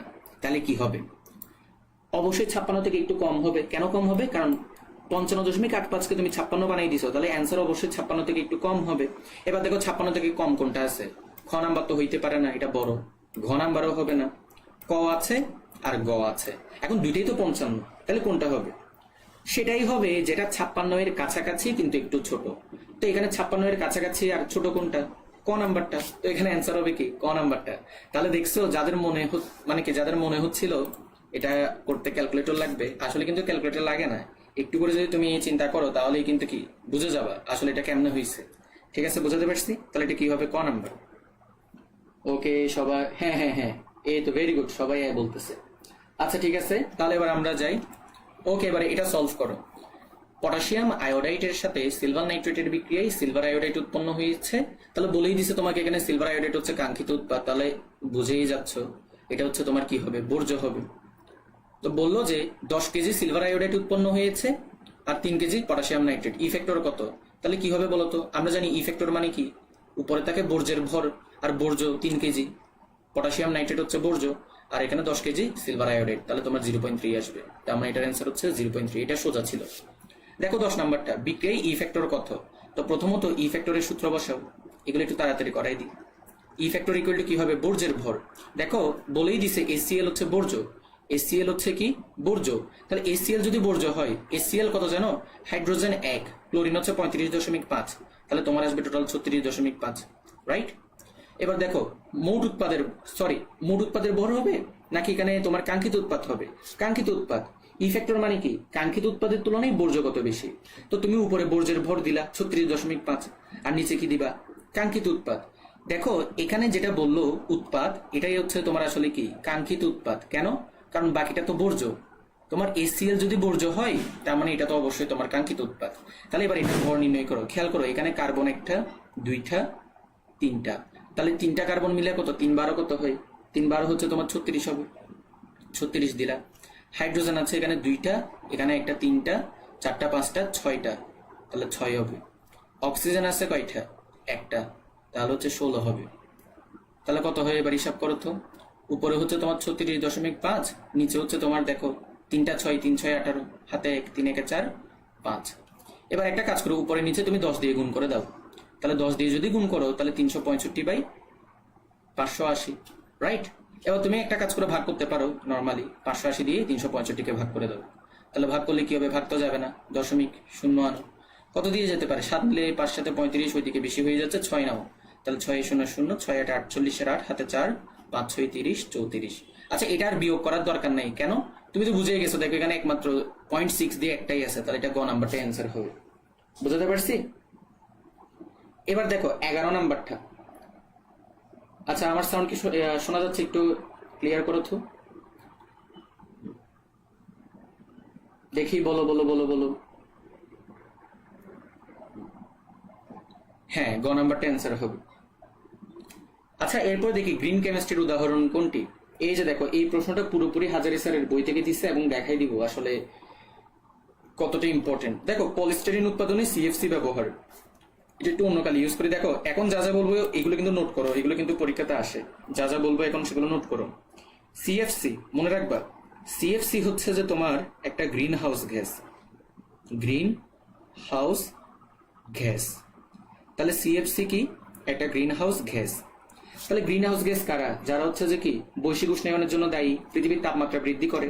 তাহলে এই সিএফসি কিন্তু কি করবে? পৃথিবীর তাপমাত্রা বৃদ্ধি করবে। পাশাপাশি এই সিএফসি কিন্তু তোমার কি করে? ওজোন স্তরের ক্ষতি করে। এই লিখে রাখো, পরীক্ষাতে প্রচুর পরিমাণে প্রশ্ন আসে, এটা তো আসেই। নিচের কোন গ্যাসটি ওজোন স্তরের ক্ষতি করে? অ্যান্সার হবে সিএফসি। সিএফসি মানে কি? ক্লোরোফ্লোরোকার্বন বা ফ্রিয়ন, একটু পরেই পড়তেছি এটা নিয়ে। তাহলে দেখো, গ্রিন হাউস গ্যাস, তারপর হচ্ছে কি এটা ওজোন স্তরের ক্ষতি করে, ওজোন স্তরের ক্ষয় করে। ওজোন স্তরের কি করে? ক্ষয় করে। এখন তুমি বলো, তুমি এমন একটা গ্যাস ব্যবহার করতেছো পলিস্টেরিন বা পলিমার উৎপাদনে, যেটা একাধারে গ্রিন হাউস গ্যাস, একাধারে ওজোন স্তরের ক্ষয় করতেছে। আর ওজোন স্তরের যদি ক্ষয় করে তাহলে কি হবে? সূর্যের অতিবেগুনী রশ্মি বা আলট্রাভায়োলেট রে বা ইউভি রশ্মি, এটা তো পৃথিবীতে এসে পৃথিবীতে একদম ছারকার করে দিবে, তাই না? তাহলে এটা তো আমাদের কি ক্ষতি করতেছে, তাহলে এটা তো গ্রিন কেমিস্ট্রির উদাহরণ হইতে পারে না। এখানে অ্যান্সার হবে কোনটা? সুগার ক্যান থেকে পলিমার উৎপাদন। কেন সেটা অ্যান্সার হবে? এই যে তোমার সুগার ক্যান যেটা আছে, সুগার ক্যান মানে তো জানো, সুগার ক্যান মানে কি? আখ। এই যে সুগার ক্যান, এটাই হচ্ছে তোমার কি অ্যান্সার হবে। সুগার ক্যান মানে কি? সুগার ক্যান মানে হচ্ছে আখ, ঠিক আছে? ওকে, তুমি যদি সুগার ক্যান থেকে যদি পলিমার উৎপাদন করো, এখানে কিন্তু তোমার কোনো ক্ষয়ক্ষতি হওয়ার কোনো চান্স নেই, ঠিক আছে? এখন আসি অক্সিডাইজিং এজেন্ট হিসেবে অ্যাকুয়াস হাইড্রোজেন পারঅক্সাইডের ব্যবহার। এখানে মনে রাখবা, এই যে তোমার হাইড্রোজেন পারঅক্সাইড আছে, এটাকে লাল কালি দিয়ে দেখাচ্ছি। তাহলে দেখো, মনে রাখবা এটা হচ্ছে যে বিস্ফোরক, এটা হচ্ছে যে তোমার একটা বিস্ফোরক জারক পদার্থ। যা যা লিখাচ্ছি এগুলো অনেক ইম্পর্টেন্ট, পরীক্ষাতে প্রশ্ন করে নিচের কোনটি বিস্ফোরক জারক পদার্থ। তো অ্যান্সার কি হবে? Hydrogen peroxide. বুঝাতে কি পারছি? এবং তোমরা কিন্তু যদি মানে নিউজ দেখো তাহলে কিন্তু জানার কথা, 1-2 মাস আগে চট্টগ্রামে যে সীতাকুণ্ড আছে, ওইখানে কিন্তু তোমার কি এই হাইড্রোজেন পারঅক্সাইডের ভয়াবহ একটা অগ্নি দুর্ঘটনা ঘটেছিল। বেসিক্যালি হাইড্রোজেন পারঅক্সাইড কি করে জানো? যখন একটা জলীয় দ্রবণের সংস্পর্শে আসে তখন এটা হচ্ছে যে প্রচুর পরিমাণে কি হিট উৎপন্ন করে। যেমন আমরা পড়ছিলাম তড়িৎ রসায়নে সোডিয়াম নিয়ে যখন বলতেছিলাম, সোডিয়ামটা তো কি পানির সাথে বিক্রিয়া করে সোডিয়াম হাইড্রোক্সাইড তৈরির সময় তাপ উৎপাদী বিক্রিয়া হয়, প্রচুর পরিমাণ তাপ উৎপন্ন হয়, ফলে আগুন ধরে যায়। ঠিক একইভাবে এই হাইড্রোজেন পারঅক্সাইডকে তুমি যদি এই যে দেখো অ্যাকুয়াস মানে হচ্ছে কি জলীয়, তো তুমি যদি জলীয় এই যে দেখো, তুমি যদি জলীয় হাইড্রোজেন পারঅক্সাইড নাও তাহলে এটা কিন্তু মারাত্মক বিস্ফোরক জারক পদার্থ হিসেবে কাজ করবে, ঠিক আছে? ম্যালিক অ্যানহাইড্রাইড তৈরিতে বেনজিন ব্যবহার। এইবার দেখো, প্রথমত আমি তোমাকে একটা ইনফরমেশন দিয়ে দিই যেটা বইতে নাই, এটা নোট করবা। মনে রাখবা, বেনজিন হচ্ছে যে একটা কার্সিনোজেন। এটা তো তোমরা জুলজিতে পড়ার কথা। কার্সিনোজেন মানে কি বলতে পারবা? কার্সিনোজেন মানে হচ্ছে ক্যান্সার সৃষ্টিকারী। দেখো, কার্সিনোজেন মানে হচ্ছে ক্যান্সার সৃষ্টিকারী। এই ইনফরমেশনগুলো অনেক ইম্পর্টেন্ট, এগুলো লিখে রাখো, নোট করে রাখো। কার্সিনোজেন মানে হচ্ছে ক্যান্সার সৃষ্টিকারী। তাহলে এবার তুমি চিন্তা করো, তুমি ম্যালিক অ্যানহাইড্রেট তৈরিতে এমন একটা জিনিস ব্যবহার করতেছো যেটা কার্সিনোজেন মানে ক্যান্সার সৃষ্টি করতে পারে, তাহলে এটা তো পরিবেশ বান্ধব হইতে পারে না। এইবার আসি, তোমাকে দেখাবো বই পড়া।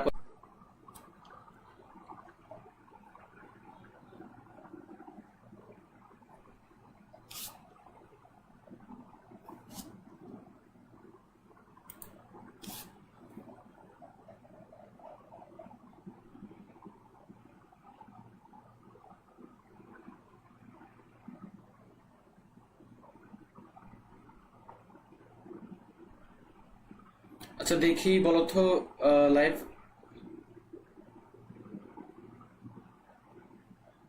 আসলে নেট একটু প্রবলেম করেছিল তো তাই। দেখি বলো তো এখন ঠিক মতো শোনা যাচ্ছে কিনা, একটু সবাই ক্লিয়ার করো তো। আর যারা যারা চলে গেছো দেখি সবাই একটু করে বলো তো ক্লিয়ার কিনা। আছি ভাই, হ্যাঁ হ্যাঁ হ্যাঁ। আসলে এই যে দেখছো, কিছু করার নেই আসলে, এরকম টেকনোলজিক্যাল ইস্যু হইতেই পারে, তো এটা একটু তোমরা একটু কনসিডার করিও প্লিজ।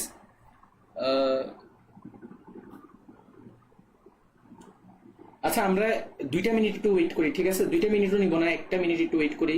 বাকিরা একটু আসুক, 6 জন আছো আর বাকিরা একটু আসুক। আসলে ওয়াইফাই কখন যে ডিস্টার্ব করে মানে বলা যায় না। আচ্ছা এতক্ষণ দেখা যায় না ঝাপসা, আচ্ছা কি ঝাপসা লাগতেছে? একটু করে বাকিরা ক্লিয়ার করো তো। ঝাপসা লাগার তো কথা না।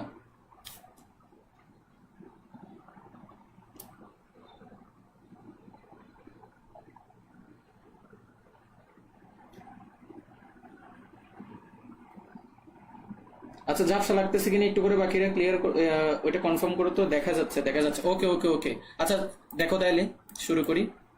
ওকে, তাহলে দেখো যেটা বলতেছিলাম, বই পড়া যে কত ইম্পর্টেন্ট সেটা দেখাচ্ছি। এই যে দেখো, ম্যালিক অ্যানহাইড্রাইটের ব্যাপারটা কিন্তু তোমাদের বইতে একদম সরাসরি দিয়ে দিছে। এই যে দেখো বলতেছে, আচ্ছা পিডিএফ কি দেখা যাচ্ছে? হ্যাঁ দেখা যাচ্ছে। আচ্ছা মাঝে মাঝে আটকাই যাচ্ছে, আচ্ছা একটু কনসিডার করো, মেবি নেট স্লো, তাই আমি আসলে আবার মোবাইলের ডাটা দিয়ে ঢুকলাম তো। আচ্ছা দেখো তাইলে, এই যে দেখো ম্যালিক অ্যানহাইড্রাইট, এটা কিন্তু সরাসরি বইতেই দেয়া আছে। দেখো এটা কি বললো, এটা হচ্ছে যে একটা অন্যতম শিল্প কেমিক্যাল যা উৎপাদিত হয়, এই যে দেখো ওষুধ, এই যে দেখো যা থেকে উৎপাদিত হয়, তার মানে ম্যালিক অ্যানহাইড্রাইট হচ্ছে এমন একটা শিল্প কেমিক্যাল যেখান থেকে তুমি ওষুধ, কীটনাশক, রঞ্জক এছাড়াও আরো বিভিন্ন জিনিস তৈরি করতে পারো। এবং ম্যালিক অ্যানহাইড্রাইট তৈরির কিন্তু 2টা পদ্ধতি আছে, একটা হচ্ছে বেনজিনের জারণ আর একটা হচ্ছে বিউটেনের জারণ। আমি কিন্তু তোমাদেরকে সরাসরি হাজারি স্যারের বই থেকে দেখাচ্ছি, এই কারণেই দেখাচ্ছি যাতে তোমরা বুঝতে পারো বই পড়া যে কতটা ইম্পর্টেন্ট। খেয়াল করো, এই যে দেখো এখানে যে বেনজিন আছে, প্রথম পদ্ধতি বেনজিন থেকে উৎপাদন হচ্ছে, দ্বিতীয় পদ্ধতি বিউটেন থেকে উৎপাদন, মানে কি বিউটেন থেকে উৎপন্ন হচ্ছে। দুইটার ক্ষেত্রে যদি একটু লক্ষ্য করে দেখো, তুমি যখন বেনজিন ব্যবহার করতেছো তখন তোমার এখানে কার্বন ডাইঅক্সাইড উৎপন্ন হচ্ছে, কিন্তু বিউটেন যখন ব্যবহার করতেছো তখন কিন্তু কোনো কার্বন ডাইঅক্সাইড উৎপন্ন হচ্ছে না। তাহলে এখান থেকে কি আমরা বলতে পারি না বেনজিন ব্যবহার করলে ক্ষতিকর হবে? কারণ সেখানে আমাদের প্রধান green house gas carbon dioxide উৎপন্ন হচ্ছে। একটু করে নোট করো তো সবাই, কার্বন ডাইঅক্সাইড হলো প্রধান গ্রিন হাউস গ্যাস। যত রকমের গ্রিন হাউস গ্যাস আছে তাদের মধ্যে কার্বন ডাইঅক্সাইড হচ্ছে প্রধান গ্রিন হাউস গ্যাস। বুঝতে পারছি? তাহলে ওইটাই তোমার বেনজিনের বেলায় উৎপন্ন হচ্ছে, তাহলে সেটা কি ভালো হবে? ভালো হবে না। আরেকটা জিনিস লক্ষ্য করো, বেনজিন যখন তুমি ব্যবহার করতেছো তখন কিন্তু তোমার জলীয় বাষ্পের পাশাপাশি, এই যে দেখো পানির পাশাপাশি হচ্ছে তোমার কি কার্বন ডাইঅক্সাইড উৎপন্ন হচ্ছে। কিন্তু যখন তুমি বিউটেন ব্যবহার করতেছো তখন শুধু তোমার পানি উৎপন্ন হচ্ছে।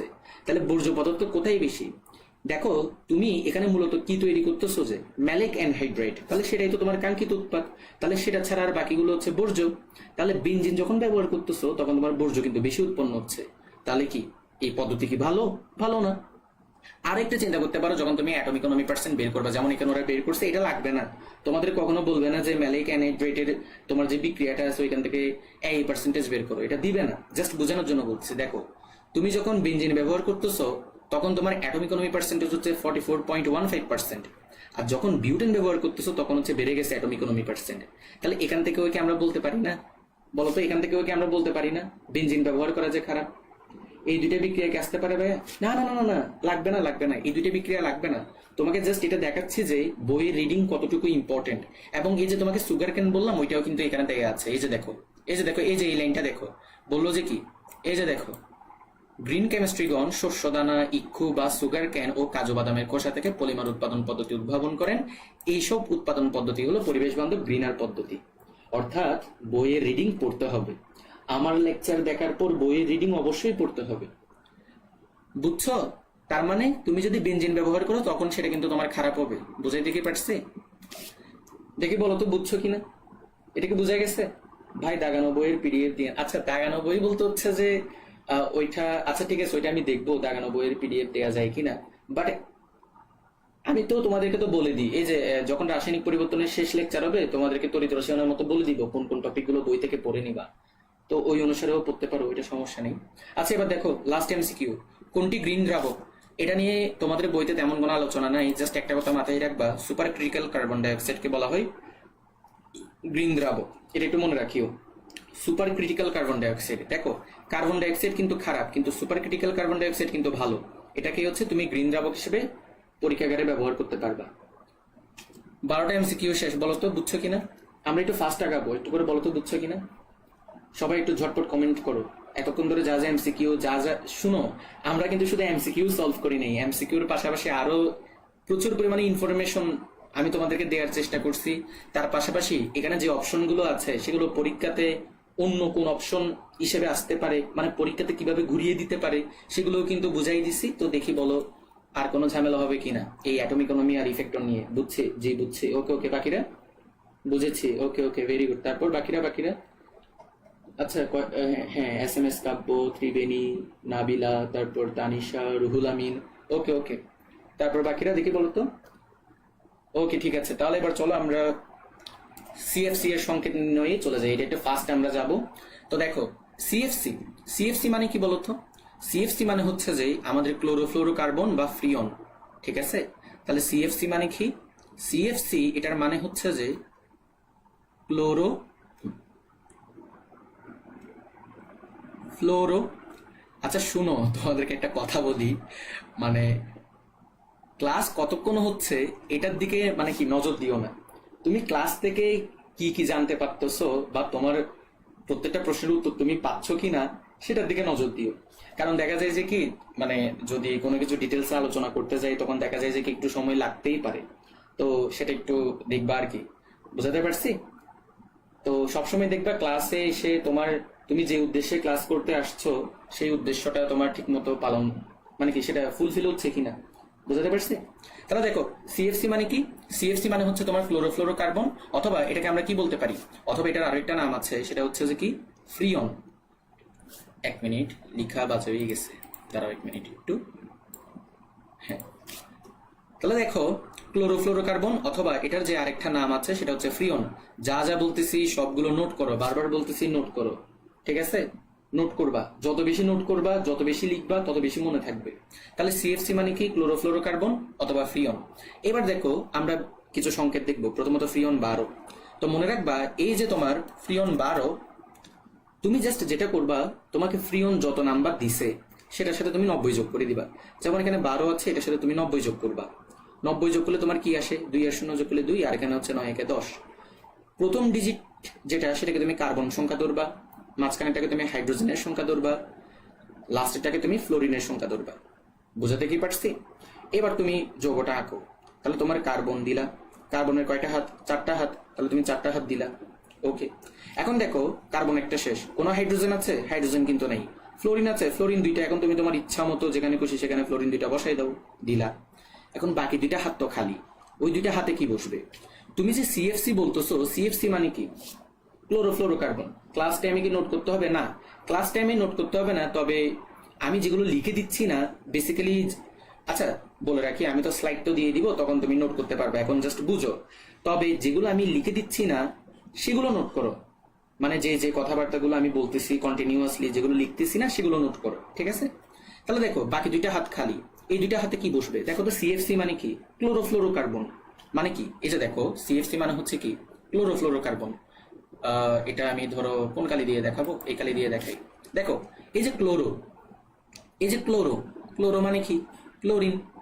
ফ্লোরো মানে কি? ফ্লোরিন। কার্বন মানে তো কার্বন জানোই। তাহলে এবার বলো কি হবে?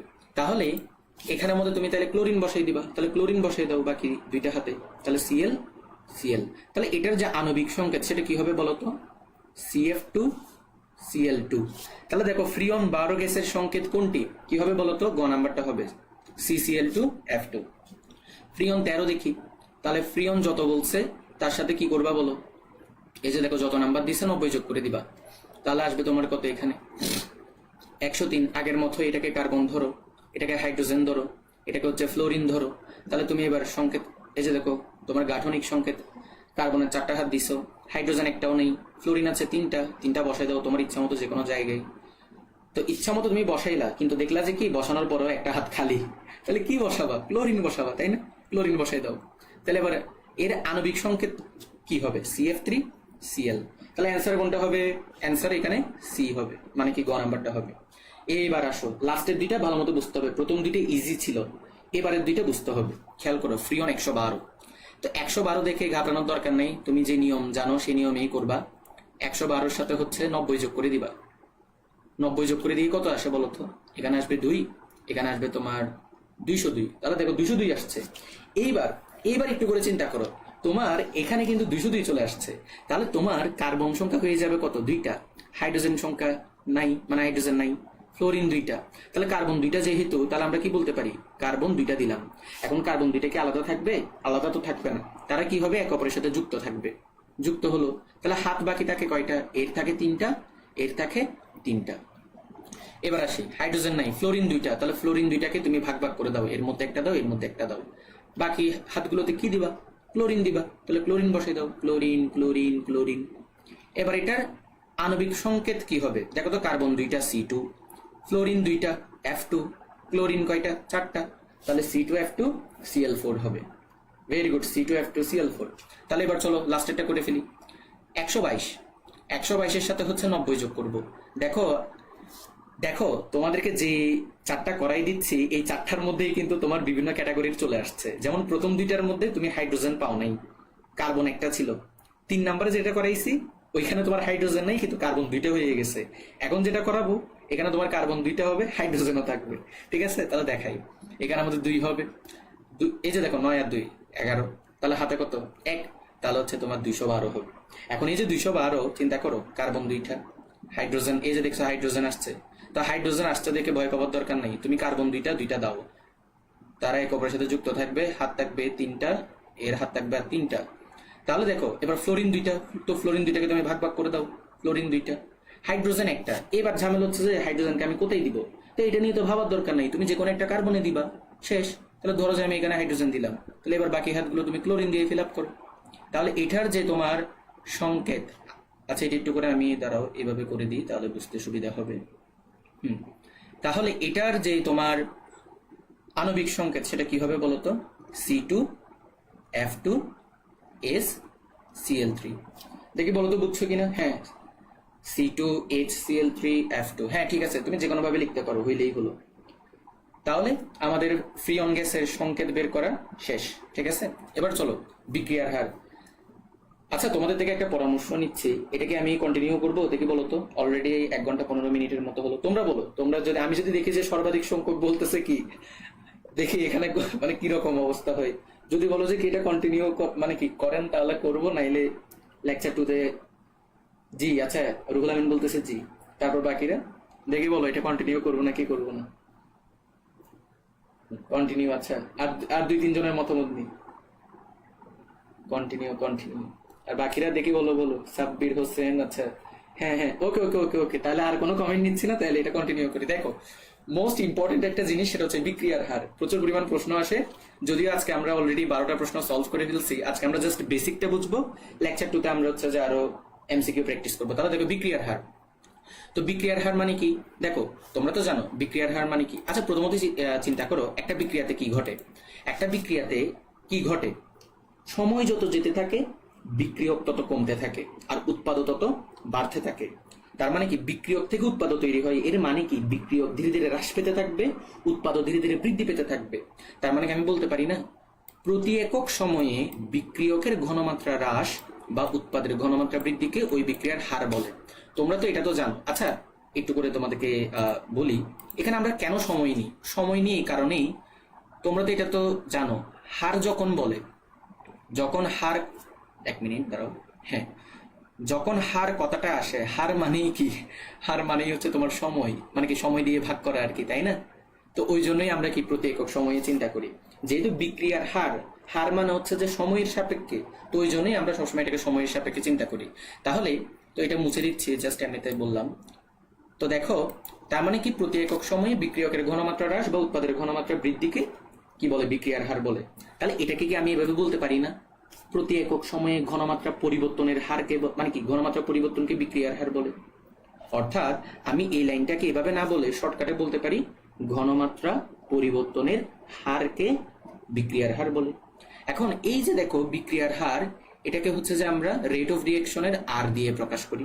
তাহলে দেখো R equal to D C by D T বলতে পারি না? অবশ্যই বলতে পারি। কেন? একটু আগেই বলছি বিক্রিয়ার হার মানে কি? ঘনমাত্রা পরিবর্তনের হার। তাহলে ডিসি মানে হচ্ছে যে ডিফারেন্স অফ কনসেন্ট্রেশন, মানে ঘনমাত্রার পরিবর্তন, আর ডিটি মানে ডিফারেন্স অফ টাইম, মানে কি? সময়ের পরিবর্তন। এবার বলো, মোস্ট ইম্পর্টেন্ট জিনিস, পরীক্ষাতে প্রশ্ন আসে। দেখো ঘনমাত্রার একক কি? ঘনমাত্রার একক হচ্ছে যে মোল পার লিটার অথবা মোলার। আর সময়ের একক কি? সেকেন্ড। তাহলে এবার তুমি বলো, এই যে তোমার বিক্রিয়ার হার আছে, এই যে তোমার বিক্রিয়ার হার বা রেট অফ রিঅ্যাকশন, এটা এইদিকে দেখায়, এটার এককটা কি হবে? এটার একক হবে মোল পার লিটার পার সেকেন্ড, ঠিক আছে? অথবা মোলার পার সেকেন্ড। এটা কিন্তু পরীক্ষাতে আসে, নিচের কোনটি বিক্রিয়ার হারের একক। ওকে, আশা করি এখানে আর কোনো ঝামেলা নাই। এখন চলো আমরা বিক্রিয়ার হারের সমীকরণ দেখব। তো বিক্রিয়ার হারের সমীকরণ আমরা কিভাবে বের করি? ধরো যে একটা বিক্রিয়ার কথা বললাম, ধরো তোমার এ মোল এ বি মোল বি বিক্রিয়া করে তোমার উৎপন্ন হচ্ছে কি? এম মোল এম আর এন মোল এন, ঠিক আছে? এখন তোমাকে যদি বলে এই বিক্রিয়াটার রেট অফ রিঅ্যাকশনের সমীকরণটা বের করো, তাহলে পারবা না? অবশ্যই পারবা, আমি জাস্ট একটু করে দেখাই দিচ্ছি। তাহলে সুতরাং আর আর ইকুয়াল টু, তো বিক্রিয়কের সাপেক্ষে যখন আমরা বিক্রিয়ার হার বের করি তখন কি হয়? মাইনাস হয়। তাহলে কি হবে?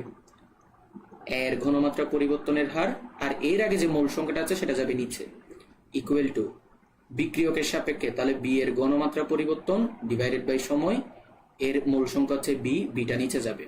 উৎপাদের সাপেক্ষে হলে প্লাস করি, তাহলে এম এর ঘনমাত্রা পরিবর্তন ডিভাইডেড বাই সময় আর মোল সংখ্যাটা নিচে যাবে, প্লাস এন এর ঘনমাত্রা পরিবর্তন ডিভাইডেড বাই সময়, মোল সংখ্যাটা নিচে যাবে।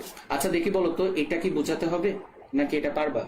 এই যে রেট অফ রিঅ্যাকশনের সমীকরণটা লেখা, দেখো এটা কিন্তু মানে কি লেখা জানতে হবে। পরীক্ষাতে কিন্তু এখান থেকে প্রশ্ন আসে, বেসিক্যালি ডিইউতে, তারপর সিইউতে তো তুমি প্রশ্ন পাবাই, চিটাগং ইউনিভার্সিটিতে মানে এখান থেকে প্রশ্ন পাবাই তুমি, ঠিক আছে? আর ডিইউতে তো মাস্ট পাবাই। দেখি বলো এই সমীকরণটা বের করতে কি কোনো সমস্যা হবে কিনা?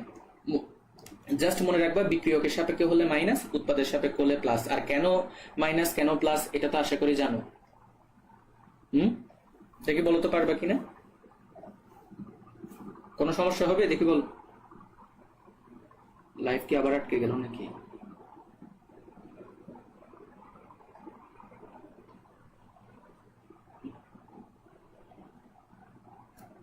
আচ্ছা ঠিক মতো শোনা যাচ্ছে কিনা একটু কনফার্ম করো তো। না মানে কি বুঝলাম না। আচ্ছা পারবো ভাইয়া। আচ্ছা রুহুল আমিন না দিয়ে কি? আচ্ছা ও আচ্ছা প্রবলেম হবে না। আচ্ছা আচ্ছা ঠিক আছে, ওকে ওকে, তাহলে এটা নিয়ে আর সময় নষ্ট করতেছি না। তাহলে দেখো তো এটা আমরা পারবো, ঠিক আছে?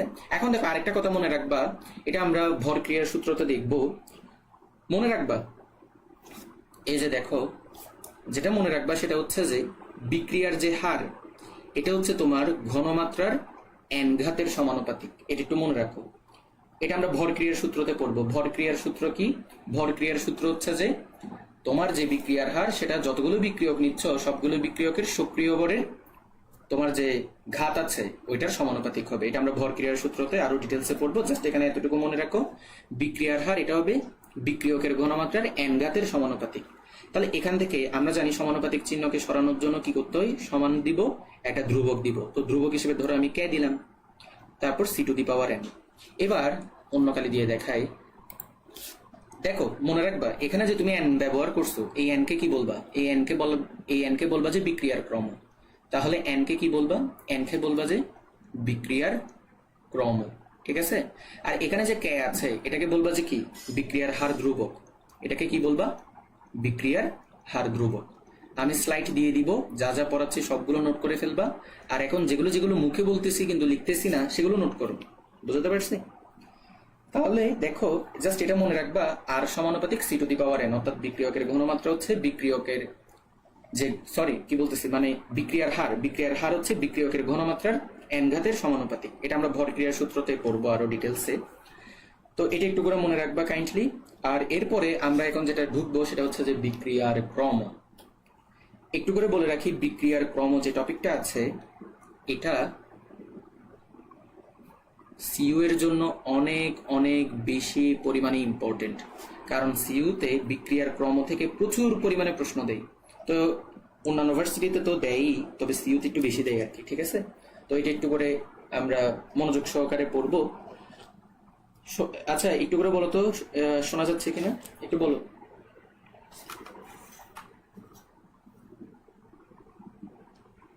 দেখি একটু ক্লিয়ার করো, নাহলে দেখা যাবে যে আমি বলতে আছি আর ওইদিকে কিছু শোনা যাচ্ছে না।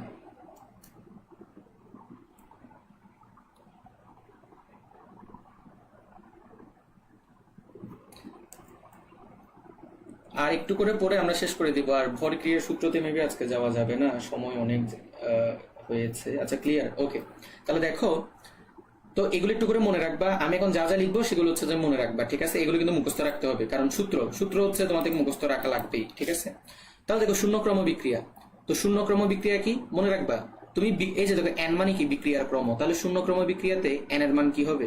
0 হবে।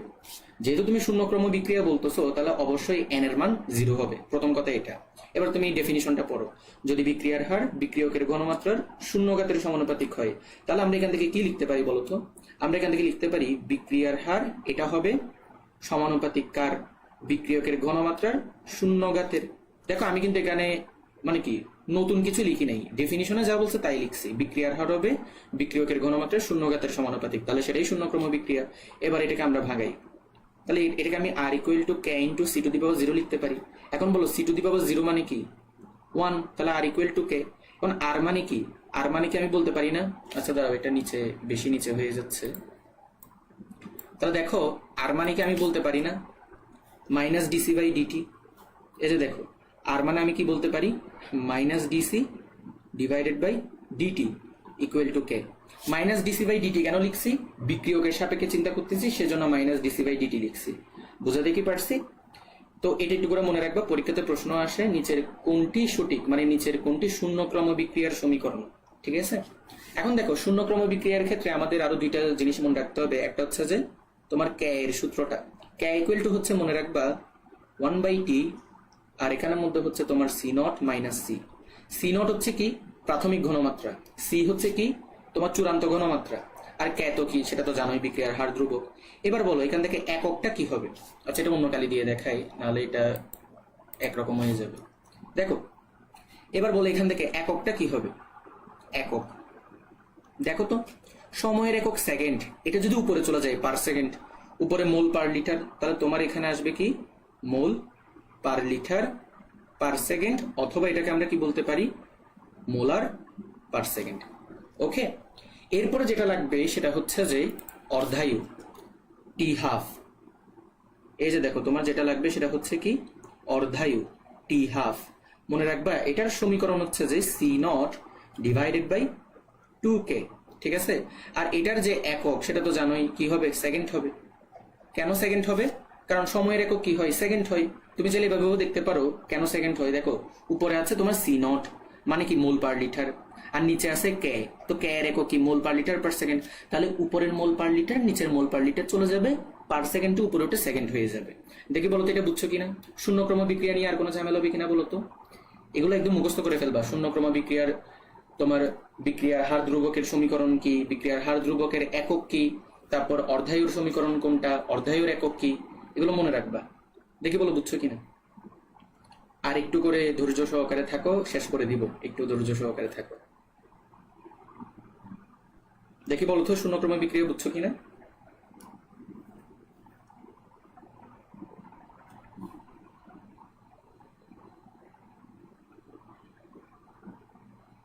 জি বুঝছি বুঝছি, ওকে ওকে ওকে। তাইলে দেখো এরপর আমরা যাই। দেখো প্রথম ক্রম বিক্রিয়া, তো প্রথম ক্রম নাম দেখেই বুঝতেছো এখানে এন এর মান কি হবে? 1 হবে। এখন এন এর মান যদি 1 হয়, দেখো কি বলছে? যদি বিক্রিয়ার হার বিক্রিয়কের ঘনমাত্রার এক ঘাতের সমানুপাতিক হয়। ওরা যা বলছে আমি কিন্তু তাই লিখবো। দেখো কি লিখবো? বিক্রিয়ার হার এটা হচ্ছে কার সমানুপাতিক হবে? বিক্রিয়কের ঘনমাত্রার এক ঘাতের সমানুপাতিক। তাহলে আর সমানুপাতিক সি টু দি পাওয়ার 1। ভাইয়া বিক্রিয়ার ক্রম তো শর্ট সিলেবাসে নেই। আচ্ছা বলি, শর্ট সিলেবাসে নেই কিন্তু সিইউ কিন্তু শর্ট সিলেবাসে পরীক্ষা হয় না। তো আমাদের যেহেতু কোর্সটা যেহেতু হচ্ছে তোমার ভার্সিটি কোর্স, তো এখানে তো সিইউ পড়ে, বুঝছো? তো ওই জন্যই তো বলে রাখি, শর্ট সিলেবাস আসলে পড়িও না, একটু চেষ্টা করিও। আর এগুলো তো তোমার বেশি তো কঠিন না, তাই না? আমি তো তোমাকে বুঝিয়ে দিচ্ছি, একটু কষ্ট করে কি মনে রাখার চেষ্টা করিও, ঠিক আছে? তোমাকে এখান থেকে কোনো ম্যাথ দিবে না, ইভেন আমি তোমাকে এখান থেকে ওই রকমের কোনো ম্যাথও করাবো না, কারণ তোমাদের এটা সিলেবাসে নেই। তাও জাস্ট সমীকরণগুলো একটু মনে রাখিও। রুহুল আমিন, বুঝছো কথা? বাকিরাও কি বুঝছো? দেখো কখন কি হয় বলা যায় না, দেখা যাবে যে কি শর্ট সিলেবাস বলে বলে প্রশ্ন করে ফেলবে ফুল সিলেবাস থেকে। বুঝাতে পারছি? হ্যাঁ, তাহলে দেখো আর সমানুপাতিক সি টু দি পাওয়ার 1, তাহলে বলো তো এখান থেকে কি লিখতে পারি আমি? আর ইকুয়াল টু ক্যাসি লিখতে পারি। এবার বলো আর মানে কি মাইনাস ডিসি বাই ডিটি, যদি বিক্রিয়কের সাপেক্ষে নিই তাহলে minus DC by DT equal to হচ্ছে ক্যাসি। ওকে, এবার দেখো কে এর সমীকরণ কি হবে? কে এর সমীকরণ হচ্ছে মনে রাখবো 1/t ln of C naught by C. C naught হচ্ছে তোমার আদি ঘনমাত্রা, সি হচ্ছে তোমার শেষ ঘনমাত্রা। তাহলে এটার যে এককটা কি হবে বলো তো?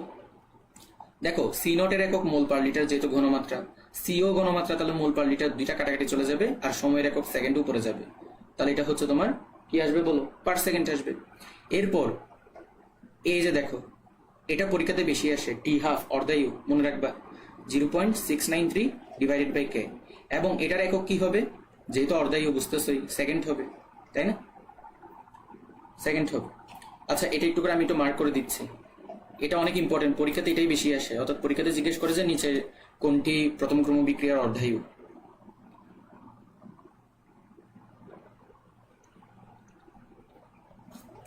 নিচের কোনটি প্রথম ক্রম বিক্রিয়ার অর্ধায়ু, এটা পরীক্ষাতে বেশি আসে, ভিভিআই, ভেরি ভেরি ইম্পর্টেন্ট, ঠিক আছে? ওকে, এরপর লাস্ট দেখো তাহলে কি বললো? দ্বিতীয় ক্রম বিক্রিয়া। তাহলে যেহেতু দ্বিতীয় ক্রম বিক্রিয়া, তার মানে এন এর মান কি হবে? 2 হবে, ঠিক আছে? তাহলে আমরা বলতে পারি বিক্রিয়ার হার, এটা হচ্ছে কি ঘনমাত্রার বিক্রিয়কের ঘনমাত্রা 2 ঘাতের সমানুপাতিক। তাহলে এখান থেকে আমরা বলতে পারি r equal to kC square. এখান থেকে আমরা বলতে পারি minus dC divided by DT equal to হচ্ছে তোমার কেসি স্কয়ার। ক্রম বিক্রিয়া থেকে শুধু একক আর সূত্রগুলো পড়লে হবে। হ্যাঁ, আর কিছু পড়া লাগবে না, তুমি শুধু বিক্রিয়ার ক্রম থেকে সমীকরণগুলো মনে রাখবা, আর কোনটার একক কি সেটা মনে রাখবা, আর কোনো কিছু মনে রাখার দরকার নেই, ঠিক আছে? এবার দেখো এটার যে বিক্রিয়ার বেগ ধ্রুবক বা হার ধ্রুবক, সেটা সমীকরণ হচ্ছে কে ইকুয়াল টু 1/t হবে, আর এখানের মধ্যে হবে তোমার C naught minus C divided by C naught into C, ঠিক আছে? তাহলে এটার একক কি হবে? এবার দেখো পরীক্ষাতে এটাও আসে, নিচের কোনটি দ্বিতীয় ক্রম বিক্রিয়ার হার ধ্রুবকের একক। দেখো তো উপরে মোল পার লিটার, নিচে 2টা মোল পার লিটার, তাহলে উপরের একটা মোল পার লিটার, নিচের একটা মোল পার লিটার চলে যাবে, তাহলে নিচের মোল পার লিটার উপরে উঠে লিটার পার মোল হবে, তাহলে লিটার পার মোল, আর সেকেন্ড উপরে উঠে পার সেকেন্ড হবে। টি হাফ হচ্ছে যে তোমার কি হবে মনে রাখবা 1/c নট কে, এবং এটার একক কি? যেহেতু এটা অর্ধায়ু, তাহলে এটার একক অবশ্যই কি হবে? সেকেন্ড হবে। ওকে, এটা শেষ করলাম। যেহেতু তোমরা বলতেছো এটা তোমাদের সিলেবাসে নাই, তাই এটা থেকে বেশি মানে কি আসবে না, জাস্ট মনে রাখবা যে কি একক আর সমীকরণগুলো। দেখি যারা ছিল সবাই একটু করে কমেন্ট করো তো, দেখে আছে কিনা, থাকলে বাকিটা কন্টিনিউ করবো, আর নাকি ছেড়ে দিব? আচ্ছা ছেড়ে দিই, নাইলে এটা বেশি হয়ে যাচ্ছে, মেবি ছেড়ে দিই, আমরা পরবর্তী লেকচারে বাকিটা ইয়া করবো, কি বলো? এতটুকু তো সব তো বুঝছো, নাকি কোনো কিছু বোঝাতে হবে? যদি কোনো প্রশ্ন থাকে করতে পারো, আজকে এতটুকু। জি ভাই, ওকে। SMS কাব্য, আচ্ছা SMS কাব্য প্রত্যেকটা লেকচারে ছিল, তড়িৎ রসায়নের লেকচার 2টা তো ওকে পাইছিলাম, আর বাকিরাও ছিল। হ্যাঁ, তানিশাও ছিল, রুহুল আমিনও ছিল। আচ্ছা পারভিন কি কমেন্ট করছো? ভাইয়া কে এর কনসেপ্ট বুঝতেছি। ও আচ্ছা, কে হচ্ছে যে তোমার বিক্রিয়ার হার ধ্রুবক, বুঝছো? কে এই যে তোমার যে কে আছে, এটা হচ্ছে তোমার বিক্রিয়ার হার ধ্রুবক। এটা তুমি যদি রিডিং পড়ো এখানে আরো বেশি বুঝবা, ঠিক আছে? বুঝতে পারছি? মনে রাখবা আর হচ্ছে যে তোমার বিক্রিয়ার হার, আর কে হচ্ছে তোমার বিক্রিয়ার হার ধ্রুবক। বেসিক্যালি এটা হচ্ছে একটা সমানুপাতিক ধ্রুবক আর কি, আর কিছুই না। কে হচ্ছে জাস্ট একটা সমানুপাতিক ধ্রুবক। ওকে, ত্রিবেণী, হ্যাঁ ত্রিবেণীও প্রত্যেকটা ক্লাসে ছিল। ওকে, আচ্ছা তাহলে আজকে এই পর্যন্তই রাখি, আর আমি তোমাদেরকে হচ্ছে স্লাইডটা দিয়ে দিব, আর আশা করি কারো কোনো প্রশ্ন নেই, আর যদি কারো প্রশ্ন থাকে তাহলে ওইটা কমেন্টে করতে পারো, ঠিক আছে? ওকে, তাহলে হচ্ছে আজকের ক্লাসটা আমরা এতটুকুতেই রাখি। ওকে, তাহলে পরবর্তী ক্লাসে দেখা হবে, আর তোমাদের গুণগত রসায়নের পরীক্ষা হবে, ওই গুণগত রসায়নের পরীক্ষার প্রিপারেশন নাও, বই পড়বা, প্রশ্ন ব্যাংক সলভ করবা, এগুলোই আর কি, ঠিক আছে? ওকে, টাটা এভরিওয়ান।